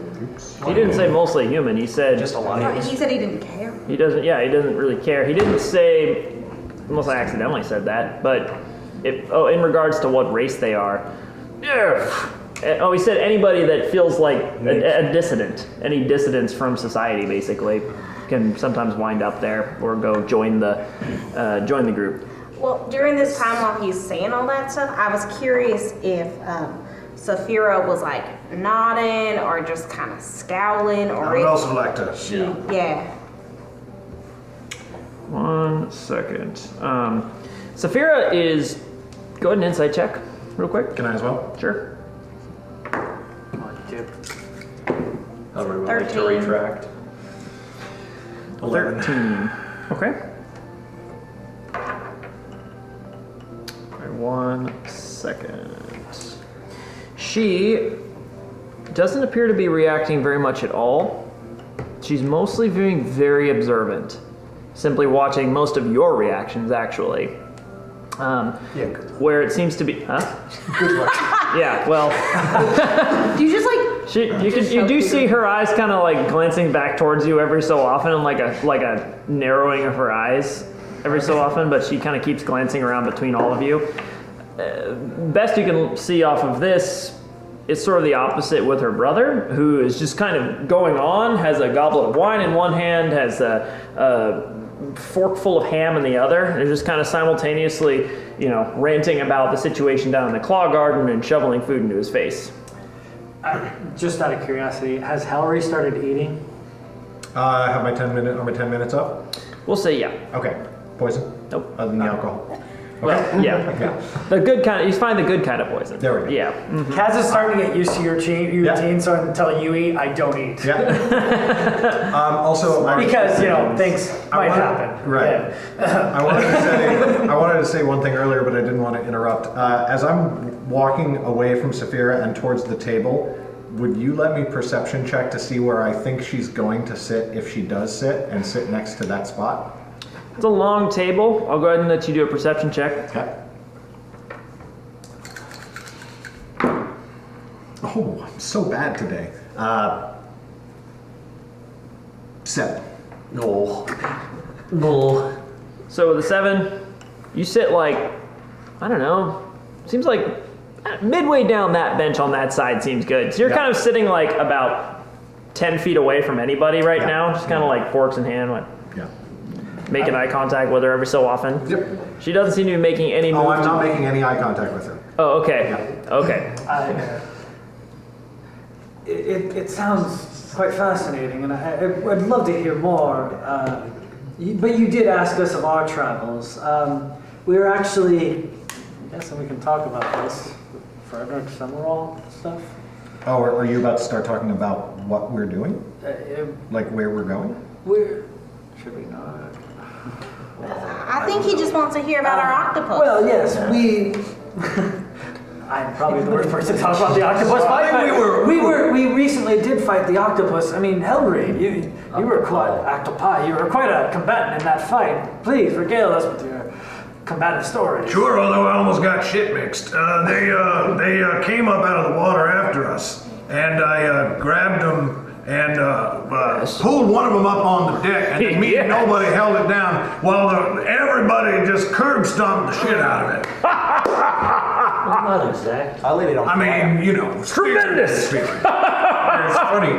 Shortly after we all kind of met up, this one and I ended up in a pit fight together. We were sitting opposite ends, and they pulled that same trick on me. Thing works like a charm. Yeah. So, But then the other one comes up out of the water, grabs the three of us, pulls us in, and starts to drag us down into the deeps, trying to drown us. Many a good sailor's been lost that way in these Sure. waters. Yeah, we barely got away. I almost bit it. yeah, I'm starting to hate the water these days. Might have helped if you bit it a little bit, huh? Hey! I did. Repeatedly. Excellent. I bit it a lot. I approve this message. We bit it even more after we cooked it, that's for sure. Which reminds me. Oh yeah. Laura, take all of this down! He turns and you can see the halfling woman's furiously scribbling away in her book there. We get royalties for that, right? A little bit of a... What are those? Oh, yes. Oh, good, good. Well, a little bit indirectly, but naturally, any stories that make their way about in Abinlock of sufficient drama, fanfare, as it were, will net all manner of benefits in these parts, so do not hesitate to make sure that all of your tales get written down by a minstrel such as myself. Well, excellent. Yeah. I've always wanted to be Duke. Okay. And I'm quite. My apologies. What is your name? Speaking to the minstrel. Oh, I am Laura Mist Muffin. It is an absolute pleasure. Laura Miss Muffin. I'm Laura Mist Muffin. Mist. Miss Muffin. Yes. Very good. I love that so much. Yeah, right there, Harry. It's fine. The music got very quiet suddenly. Are you What, kidding me right now, DM? Saphira's still not sitting down and eating with everybody? Sephiroth is watching. Good. Cool. And is having their usual breakfast. Okay. Bear claw cut in half, salted fish, other half the bear claw, Nice. Very good. 2 or 3 of them. It's a combination of my. Is that good? It's delicious. You should try it. He takes like 2 whole bear claws, slaps like 3 fish between it. With his literal bear claws. That's better than I would have assumed. We'll have my cooks make something a little bit more sophisticated out of it. Very good though. Anyway, I'm sorry, continue. You were telling me. You were dragged beneath the surface of the ocean. Right, so he pulled us down, and we kept trying to get away, and every time we did, those tentacles would come back out, wrap around us, just drag us even farther down into the darkness. I had a good idea of how to handle that after the fact, but when you're in the moment, you gotta focus on in the moment. Naturally. So we just started wailing on him and beat the shit out of him and killed him. And then we dragged his, Sars here dragged one of his arms up. I was out. I very nearly drowned. Would have if it weren't for pint size over here. Yep. My goodness. Well, that's a battle for the ages if I ever heard one. Oh, sure. It was fantastic. My goodness. And you rid us of these 2 menacing monstrosities as well. My goodness. Yes. And don't forget that we solved the murder. Yeah, that's right. Murderers. Murders. That's right. You know Cadius, the Savoyne? Oh, yes. Gadius is an interesting one. Heard word of him around. We tend to stay out of the Savoyne's direct business for the most part, but naturally we make sure Queen is as hospitable as we can for them. Smart. Sensible. Well, Cadius has been losing people ever since his ship came back into port here. Oh, yes. That's why we were out on the dock investigating. He thought it was some creatures from the deep. Turned out it wasn't them. It was his first mate, that girl Fiora I guess you picked up last night. Oh, that one. Yep, I do remember. Well, good on you for bringing that. Good on you for solving that particular problem. We tend to stay, as I said, out of the Savoyne's business, so it was There's only so much we could do until we had an actual culprit to apprehend. But with someone in hand, no problem. She's gonna be rotting in the guardhouse for some time now. So I have a question. Sure. Did Saphira react when Fiora was brought up? Perception check. Or insight check, sorry.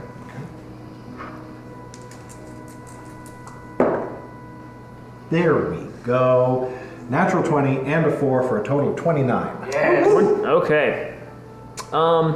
Incidentally, you're doing guidance on like all of your checks, basically. Pretty much always got my hand on my feathers, which I've turned into an earring by this point. Okay. We will anyway. We'll talk about that later. Okay. Anyway, you take that. She looks. Her eyes narrow a little bit upon hearing word of the first mate there. But she doesn't seem to be like any real recognition. Okay. Mostly just kind of natural animosity towards somebody who betrays somebody else is the sense you get. Okay. Yeah, anyways, A dishonorable character, basically. Right. Yeah, so she attacked a couple of us in the tavern, but we brought her down. Same trick, actually. Same trick with the octopus. Hold her down, beat the shit out of her. We're gonna... Saphira, let's try that sometime. No. Well, suit yourself. I'll find one. Loreth! You see a large half-orc individual come like marching in. He's got a big old apron on, a big old butcher's cleaver in one hand. Yeah.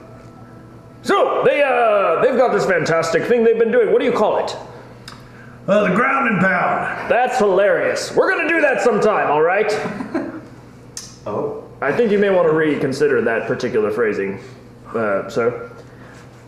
You're right, we'll come up with a different name for when we try it. But, we're gonna try that. That sounds awesome. Anyway. In our case, it's very deliberate, but you don't want to give the wrong impression. That's right. Don't mark that one down. Oh, I wouldn't dream of it. And he heads back into the room there. Anyway, fantastic. Oh, given what you've told me today, I have a little request of you. You are strong enough to deal with the octopi and the old guardians of our bay. And that means that you are strong enough to potentially turn the tide of a conflict. A conflict such as the one that is down in the Claw Garden. I should ask, I suppose, where your next steps lie on your journey. Probably somewhere other than the Claw Garden. Yeah, I mean, we don't think we decided yet. We were just sort of traveling in this direction. We were just heading south generally. Of course, like I said, we heard about the troubles in that area, and we were starting to take notice because we didn't want to get in trouble ourselves. When Desmond says, probably somewhere other than the Claw Garden, It's actually pretty good. insight check to see if he's implying something. Sure, insight check. Group insight check. Make a persuasion check, Desmond. Are you trying to get something across? Sure, yeah, let's do that. Okay. Raw 16. Change the thing on that. Skills, persuasion. I got skills. 15 is And I got a 9. Okay.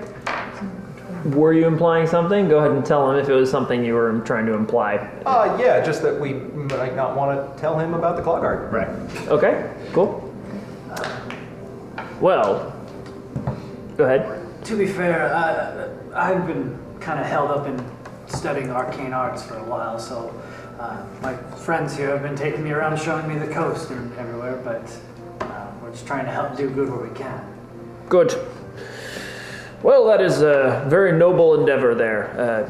Attempting to travel about, make names for yourselves, is a long and well-respected Abendlock tradition. However, if you are heading south, and you do happen to make your way into the Claw Garden, perhaps you may make your way to Abendlock's encampment and help my father and my sister in dealing with this circumstance. those such as you clearly have enough strength to alter the course of this conflict, and were you to bring the Fathom Pearl to Quain, our town would be forever in your debt. Being able to quell the storms and the tides as they come to us would be incredibly beneficial to our people and would save many lives every A year. gross misuse. Sister, In what way? An object to tame the seas themselves. Yes. I look over at the rest of the group and kind of try to see if they're ready to tell the story. I want to guess. know what the sister is doing. Okay. She says that about asking us to go help. Okay. The 17. Okay. Does she look interested in that at all? The Just fact talking about having us go fighting, down. Like, She looks at him more so in like a little bit of an incredulous way, water's probably useful. as if she's surprised that he would be asking a random group of adventurers to go intervene in this conflict. I'm sure, I think, And I'm trying to impart the message to nobody as well, who I know is, not necessarily the best at picking up on things. I'm sure what my friend said was a clever man like you could surely think of something to do with the Fathom Pearl. I mean, imagine what such a gift could earn your clan if placed in the hands of the sovereign. Well, certainly, but I'm far more inclined to use it to protect my people in this case. We have been beset far too long by these storms and these tides. It's made trade very difficult. It's made fishing all but impossible. And we have been struggling for nearly 2 centuries now to eke out a life here. As you can see, our people are strong. They are durable. They survive the harshest of conditions, but even they have their limits. Sorry, Go ahead. And the Fathom Pearl will give us a device to be able to grow, to prosper, to give to our people that which they deserve. I had no And, of course, it brings great honor to our family in the eyes of the sovereign as well to be so well regarded amongst our people. They create songs, they create stories and tales of that which the Rosewells have given them and the Rosewells have accomplished. And those kinds of tales do pull influence. Excuse me, I misspoke. A fantastic use, of course. A completely understandable slip of the tongue. Yes. I had no idea that the Fathom Pearl was so powerful that it could accomplish such mighty things. Do you know any other stories about other Fathom Pearls, how they get used, that sort of thing? Well, most Fathom Pearls, unfortunately, have made their way into the hands of Vesic. Classically, I did not know that. They are jealous in regards to magical artifacts. And those of you watching Saphira, which does seem like quite a few of you, notice that she's has a tightening around her jaw. Vesic does not like to share, especially when it comes to magical artifacts. The Runda believe that they have the divine right to any and all magical things to be brought down into the depths of the sands, into their blind vault. But we prefer to use them on behalf of our people, on behalf of our champions. The last Fathom Pearl that Abinlock was able to acquire was used to create a sail, a mast, to create the fastest vessel in all the land, to travel into the heart of Moon and return once more to bring back word of what lies further within. Nobody's eyes just light up. Did somebody say boat? Boat. Big boat. Fast boat? Big bada boat. It could be. That vessel itself changed the course of history until it was lost some 3 decades ago. Where? Well, last we had heard of it, it was being traveled not far from here, out past Lander, which is a town on an island some 50 or so miles off the coast from where you're at. It's actually directly out from Quain, which makes it also a fairly beneficial stop for traders and whatnot. But again, that was about 30 years ago. We assume it must have gone down out there. And no one has seen it since. No one has seen it since. That I've heard of, anyway. Well, And what's the place that?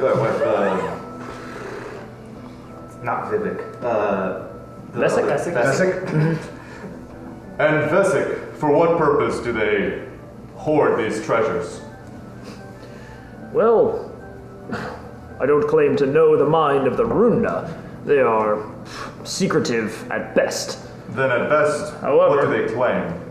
Well, they claim divine rights to all magic. They worship some primordial elemental, supposedly a creature in the depths of the rift of the scar of the tear, that is a culmination of elementals of all varieties. A creature of pure wild magic that can open rifts into realms where it pleases and alter the very flow of nature itself. And they, supposedly, have found a connection to it. Roll a history check. Interesting. yeah, you knew exactly what I was gonna do. Oh, no. Interesting. Or, 4. Kind of news to you, actually. You don't You've mostly dealt with the trade aspects of Vesic before, but in terms of what the Runda themselves believe, this is part of what you're actually leaving to learn about. This is much more interesting to you than the economics of it. yeah. And so this is kind of exciting. I know. Sure. Yeah, go ahead and roll a history check. Okay. Sure. Please, God, have something. I mean, don't I just know though? Nope. Okay. The Runda are super secretive. Nope. 4. Wow. Can I? Gonna just try this. Add Can I have- proficiency to it. Okay. It's 6. Can I? Damn. All right. My history is. Can I have advantage because of all the people I've banged? If you're gonna give him that, What? can I get advantage because of Because me? of all of the very wealthy, powerful people in that city who would partake of the. No. This is why you're getting a roll in the first place on Okay, this. got it. Because you live All right, there that's and fair. you've had. I was just trying. Yeah. Gotta plead my case. I'll give you proficiency. I prefer to give proficiency in circumstances like this Okay. because it means you had some degree of skill, which you have yeah. because of your background. But If I'm adding proficiency, it's a 7. the 7. Sorry, but Just on the off chance, you know. nope. This Oh, that was a bad one to suck. is new to on. you. I will say you both know that the Runda are very oriented around hoarding magical knowledge. Yeah. That is a big one, and they are wizards, sorcerers, magic users. You're not really sure of what variety, but they do that. And yeah, Any merchant tales I know of, or do I know anything about? All right, I'll let you roll a history check. and just to clarify, I only wanted to know the name of the being. Oh, sure. Okay. Sorry, All right. that roll. 12. Interesting. Okay, 12, I will say, is enough that you would know that the being in question that they're speaking of is known as Daloom. The beam. It is again, according to what you're learning now, a primordial elemental that exists beneath the tear. What would be the chances that Vesic actually captured your ship and hoarded it away for the magic it contained? Wouldn't put it past them, to be honest. Well, Though I can't imagine what they would have to use it for down in the deserts. Suppose they could put it on one of their oases and go on a pleasure cruise, but we would have definitely heard about it by now. You said they hoard the magic, though. They might have just taken it and put it away somewhere. In the blind vault. Yes. Or wherever you called it. blindfold. Such a discovery would change the dynamic of the great cities forever. It was a ship that was faster than any other vessel on Moon. It could survive the southwestern typhoons. It could travel into the deep water elemental plane. It could... the possibilities of such a vessel are endless. It's practically unsinkable from what the stories tell. Boy. And out of just idle curiosity, if we in fact, we need to discuss this as a group, of course, and what our next actions are. But if we do decide to take you up on this offer, I'm imagining there'd be some kind of compensation for this work. Yeah, I'd hope. Oh, apology, I was getting to that. Oh, it's quite all right. Absolutely. If you were to bring the Fathom Pearl back to us and deliver it to the Rosewell family, then naturally your compensation would be hefty in terms of gold. We would have several magic items to give to you. And you would have an alliance with the Rosewell family for any particular endeavors that you're trying to accomplish going forward. Such an item would change the course of history for our family. In fact, given what it could be capable of, I could even foresee we construct a keep for you. A location of your own to begin to develop and build your own legends. I want to insight check that. All right. That's going to be a 7. I have no idea whether or not he's... Can't get a good read on it. Can I insight Saphira's reaction to him saying that? Sure. 21. She's pissed. Ooh!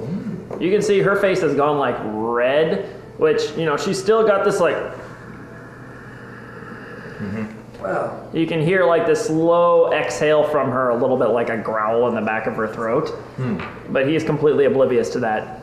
It's like when a dog does not realize that a cat's about to jump on her back. well, we have a few things kind of cooking right now. If Where? we do, if we do decide to take you up on this offer, is there a letter that we can have to show to your father of our intent to help, or would you prefer we just come back here and let you know? I can absolutely send you off with a letter. A note of introduction would do wonders for making sure that my father welcomes you with open arms and prepares you for the coming confrontation. It's a delicate matter down there, and any additional support could certainly be of assistance. Of course, and we would want to be proper allies. We wouldn't want to be seen upon as enemies or possible spies. So. Of course. Absolutely. Well, I will have a letter made up for you by the end of breakfast. Well, we don't necessarily know that we're going to do it. We got to talk about it as a group. Discuss it. But All right. in case we decide to do it, maybe the letter would be good to have so we can make good haste. And was it said, we learned earlier that Sir Gelweir is the one in the Claw Garden looking for, is that his father? Was that's been said? Okay. What was the Sir what? Sir Gelweir. Yes, Sir Gelweir, and also make sure to give my regards to Sir Simone. Sir Simone. She is very dear to me, my little sister, and I do hope she's doing well there. She's given to, she's given to bouts of fancy. We'll go with that. All right. Well, if we do decide to head that way, whether or not we take you up on your very generous offer, we shall certainly pass your regards along to your family. Of course. Oh, I appreciate that. Thank you. Well, do you have any further questions about that I can illuminate for you? I don't want to be rude, bring up money at the table, but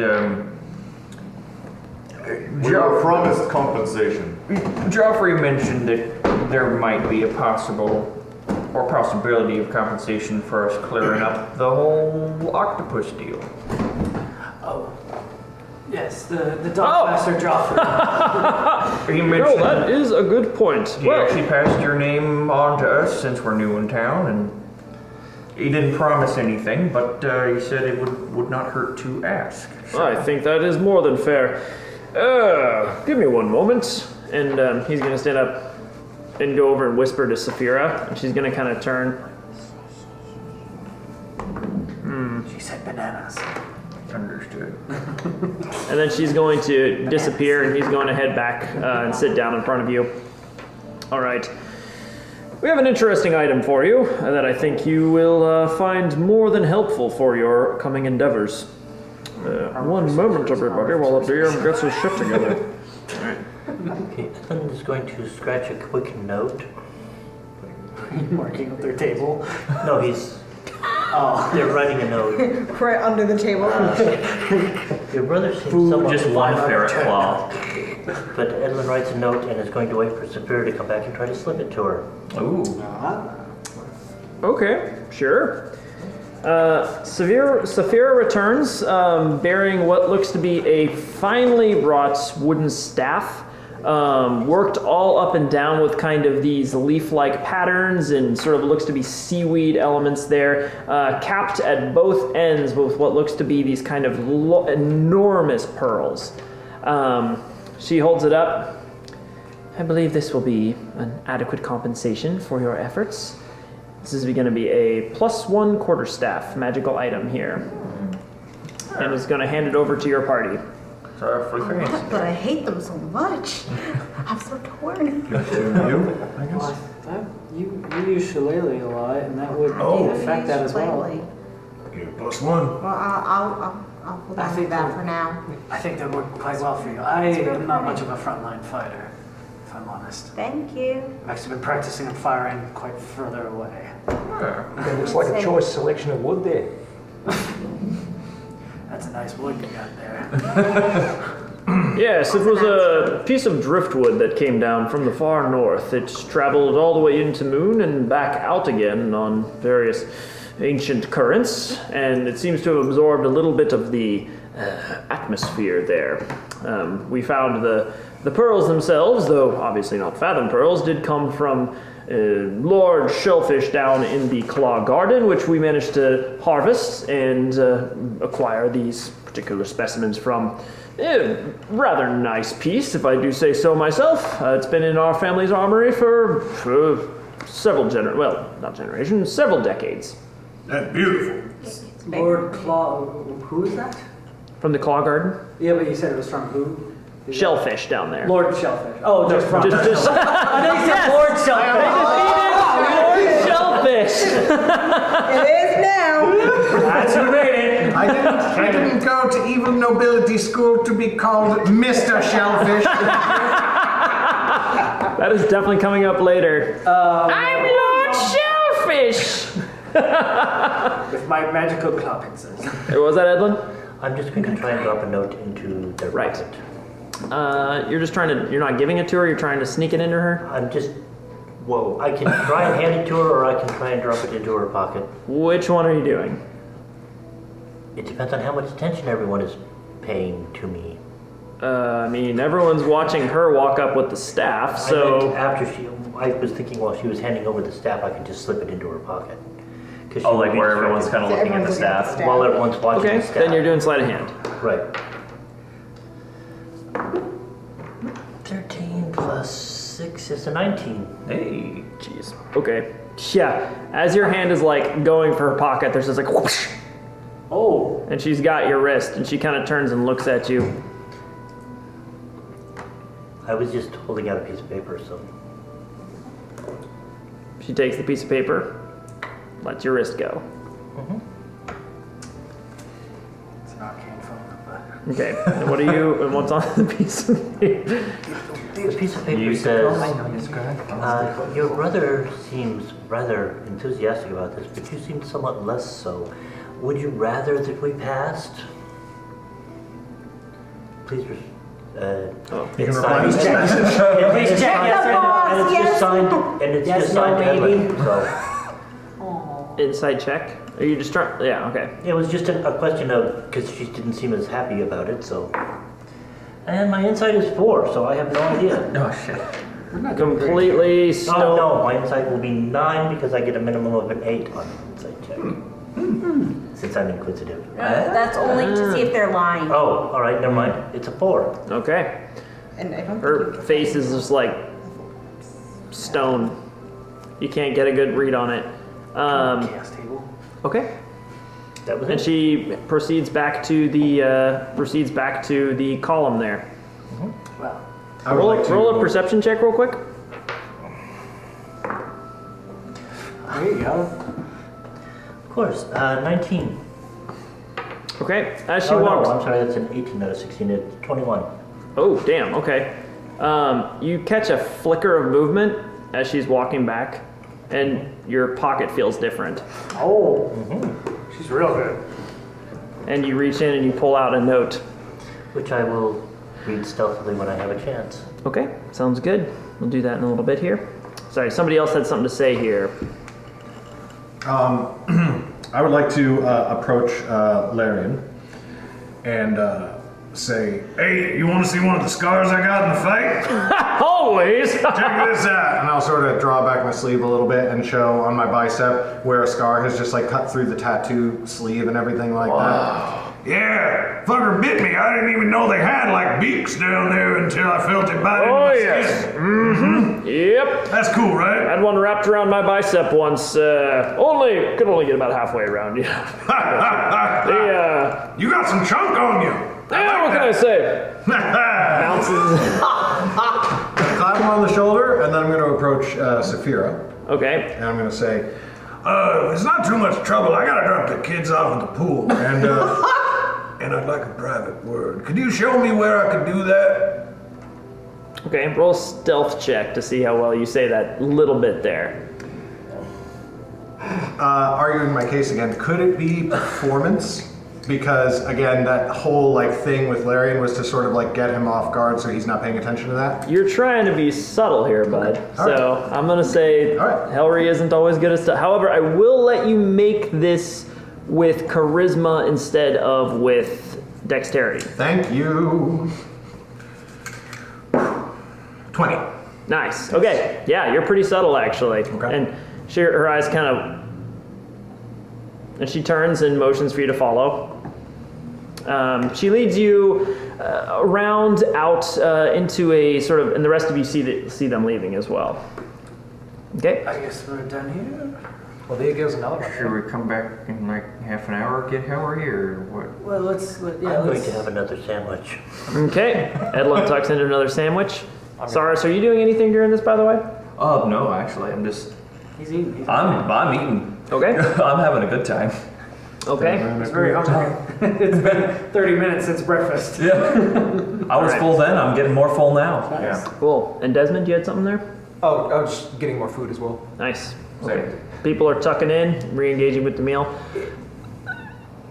Saphira leads you through a series of hallways around into what looks to be a bathhouse area where you can see it's these large kind of wooden barrel-like hot tub situations all around, kind of lined up. There's about 6 in this room. You can see that there's a couple of folks actually in the baths at this time, just kind of soaking and there's water steaming. And from above you can see where there are little hatches that you look like you can pull to drop in more hot water. Where she leads you through a side door out to a sort of, it's not all the way outside, but it's under more of a covered area with a series of, shitters along the outside of the manor there. Okay. And she kind of turns towards you, arms crossed. Meaning no offense, but your brother seems like the kind of guy who enjoys being observed, and you seem like the kind of gal who enjoys observing. And of the two, I find it more advantageous and more beneficial to both parties to deal with the latter. What do you think about his offer? You didn't seem very happy with it. Persuasion check.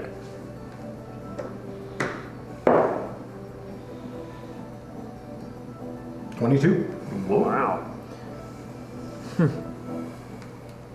You're clearly more observant than you tend to let on.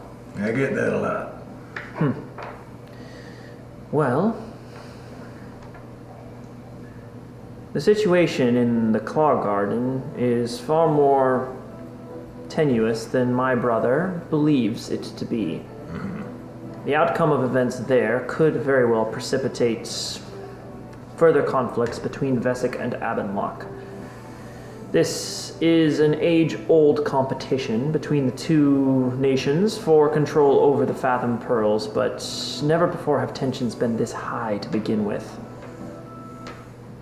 Personally, I think that the longer the two just simply stay in stalemate and unable to act, the less likely either one will be to be able to acquire the Fathom Pearl for themselves in the end anyway. The elements in the Claw Garden are harsh, as are its natives. One moment here.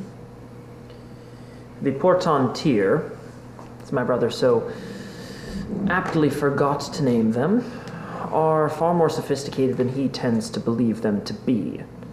Not a very high bar. He has his strengths, and I have mine.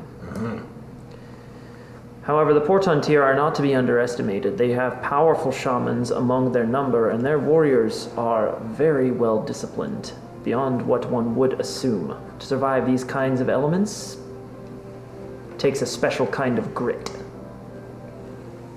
One that I personally admire.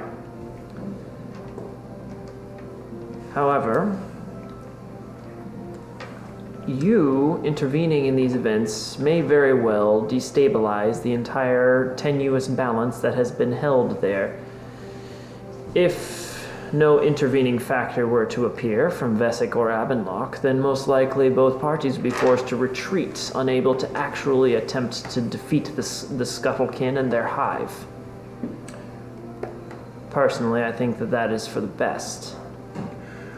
So I've been thinking along those lines myself. I'm gonna lay my cards out on the table here real quick. We headed to the Claw Garden, we want the Fathom Pearl. If that were to happen, and if it did not end up with either side, it seems to me that they might both retreat, and they might both retreat sooner than if we just waited for them to both be worn down. Less life lost on either side. That seems good to me. I'm not as educated in these matters as someone like yourself. So what do you think? I think you're risking a lot for an item which will inevitably make you the target of many, many powerful forces in this land. Why? For starters, I already got powerful enemies. They've been after me a while now. What's one more? For another, I don't think we'd hold on to it very long. I think we'd find a good use for it. I'd just rather that use didn't lead to more of a war and more of a fight between both of the places that I've called home.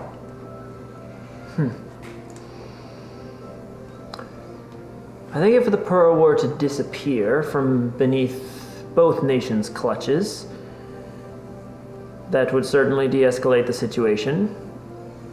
Knowing, of course, that whoever attempted to make war upon the Scuttlekin by themselves would need vast power at their disposal.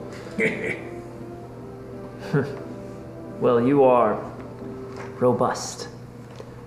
But I do not know that you are quite strong enough to deal with what lies in wait there. My father and my sister both are held at bay as well.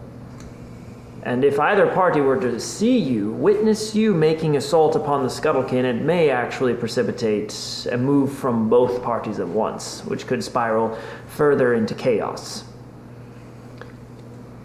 However, if the pearl were to disappear, it may perhaps be for the best for everyone. Of course, if you were to be found, and it were to become known that you are the holder of the pearl, both Abendlock and Vesic may be equally motivated to deal with you or destroy you. That is a decision which you must weigh carefully. And that is why this circumstance is far more tenuous than my brother tends to believe it to be. I see that. Well, no firm decisions have been made. We have a lot of thinking to do as a group. I appreciate the information. I hope that what I have said is at least somewhat helpful in return. Know that I will be watching your exploits carefully. There's something about you, and there's something you're not telling me. But I'm used to that. All right. So, I could tell you more.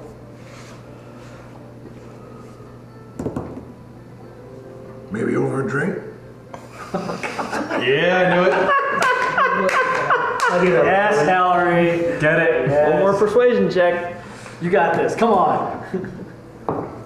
I don't have luck yet. Somebody kiss it. Yeah, he says. 1. 20. One gun. 19. She kind of cocks an eyebrow.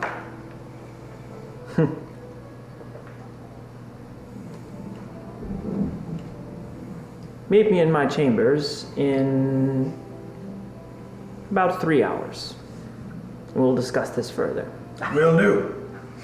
It's a long time to get ready. And she turns and walks away. Okay. I'll drop the kids off at the pool and make my way back. While you're away, can I ask Larian some questions? Yes, yeah, we're gonna go ahead and zoom back over to the main feasting hall there. He's currently got like an entire ham in one hand, and I pulled its head right off its body. Can you imagine? They're not held on as hard as you would think they are. It's quite interesting, and I've heard tales of your might before. The drawlings outside of when you fought at Lake Ellenrear. Lake Ellenrear, yes. Yeah, yes. I've always been an educated man of myself, always reading tales. This is an honor for me to meet an individual like yourself. Well, the honor is all mine, my friend. It's been an interesting week for me. At first, I've met you, which is great, and I met another gentleman, Frederick Summerwall. I've heard his tales. Have you heard of him? Frederick Summerwall. Have you heard of this individual? I've read tales about him. His demeanor kind of changes at hearing this. He kind of like sits back, gets a napkin, wipes off his mustache. That's what I was looking for. Summerwald. Yes, I've read tales of his involvement with some heroic acts and stories, and anytime I can meet a hero from tales I've read as a young tiefling, it's always a good day for me. Frednick is an interesting one. While it's true that heroism tends to follow him. What? I said heroin too. He's got a problem. That's probably the least of his issues. Wow. Whoa. Okay. Continue. Help him. New quest. Frednick, are you okay? Frednick is often known as the Crimson Goblin, where he travels. Okay. Why is that?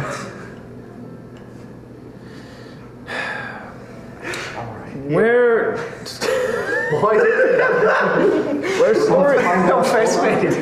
stories of him appear, naturally misfortune has followed. Heroism only comes from great destruction. It comes from those who have risen above and managed to defeat great evils and great catastrophe. Stories of Frednick have not always been followed by heroism, if you catch my drift. There have been calamities, entire towns wiped off the face of Anor.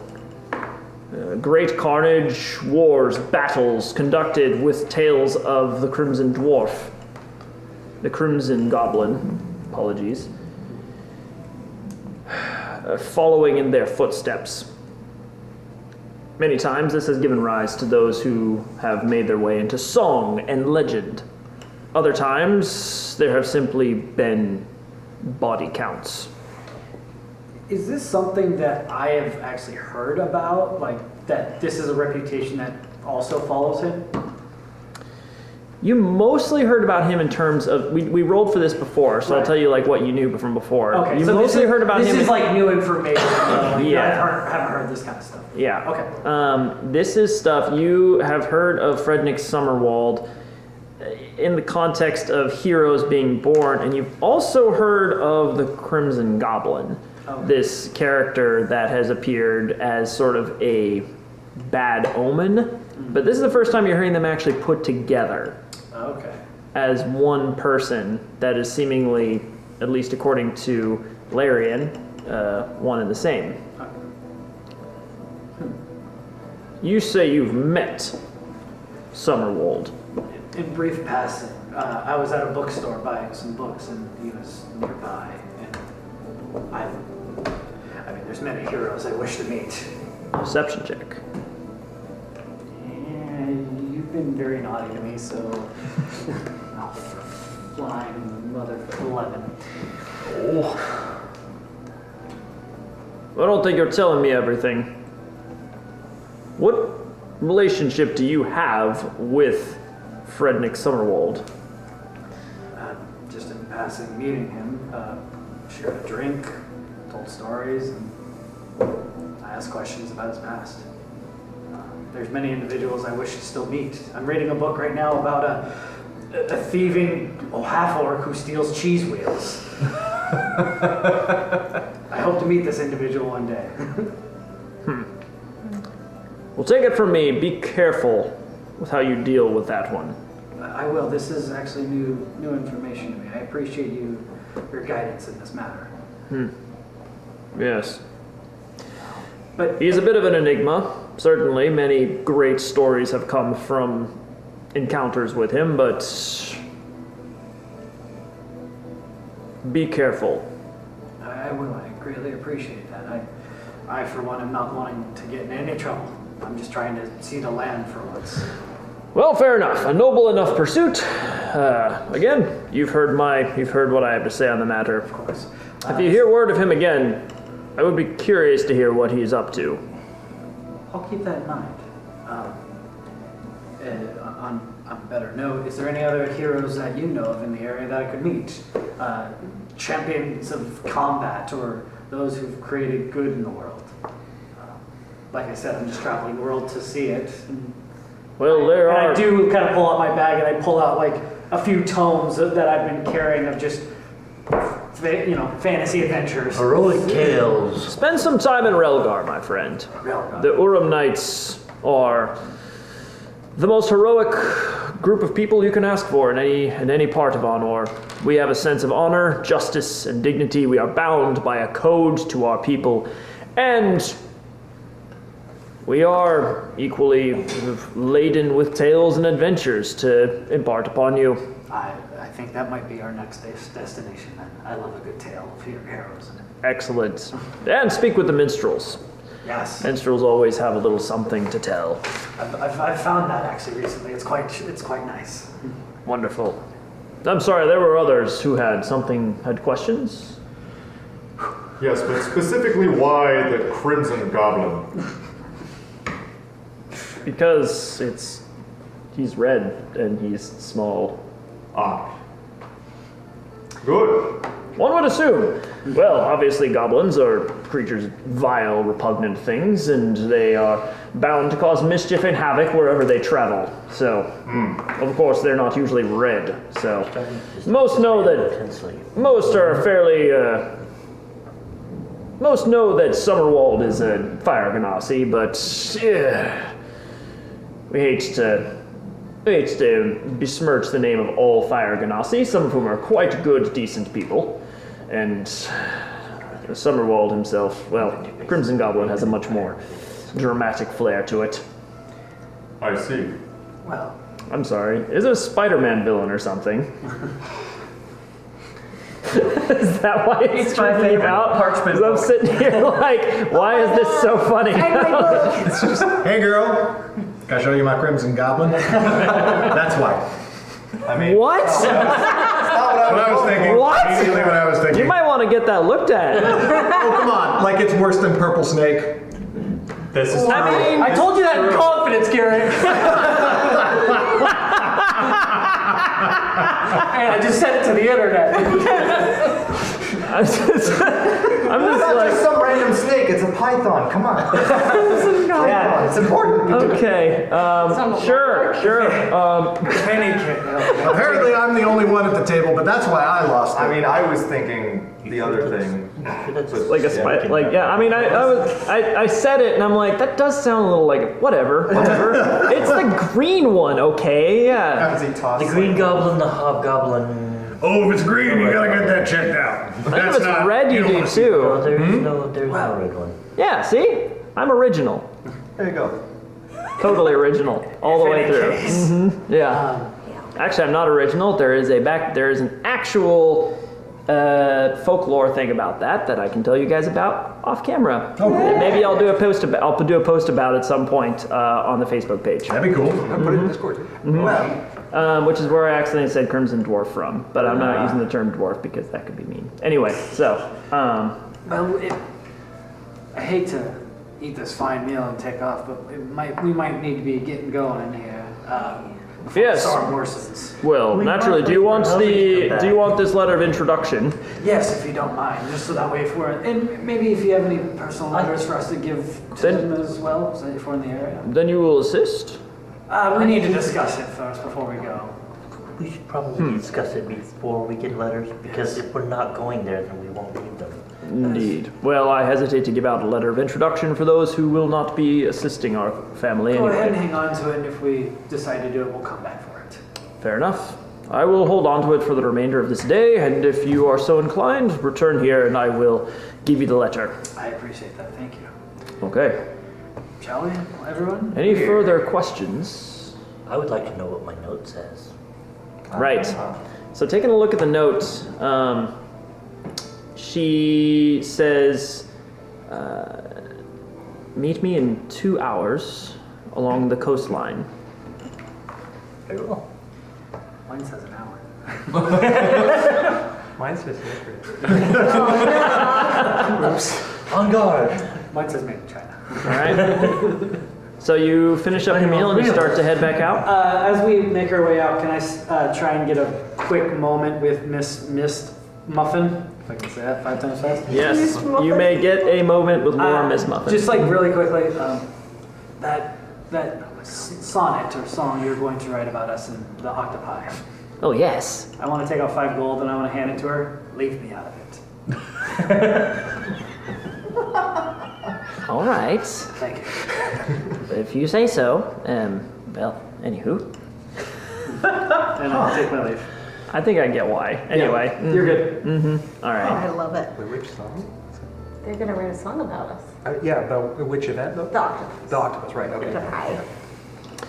All right. Well, very humble, aren't you? Well, Sure. far be it from me to turn down bribery. It's gonna be bye, ancient octopi. That'll be great.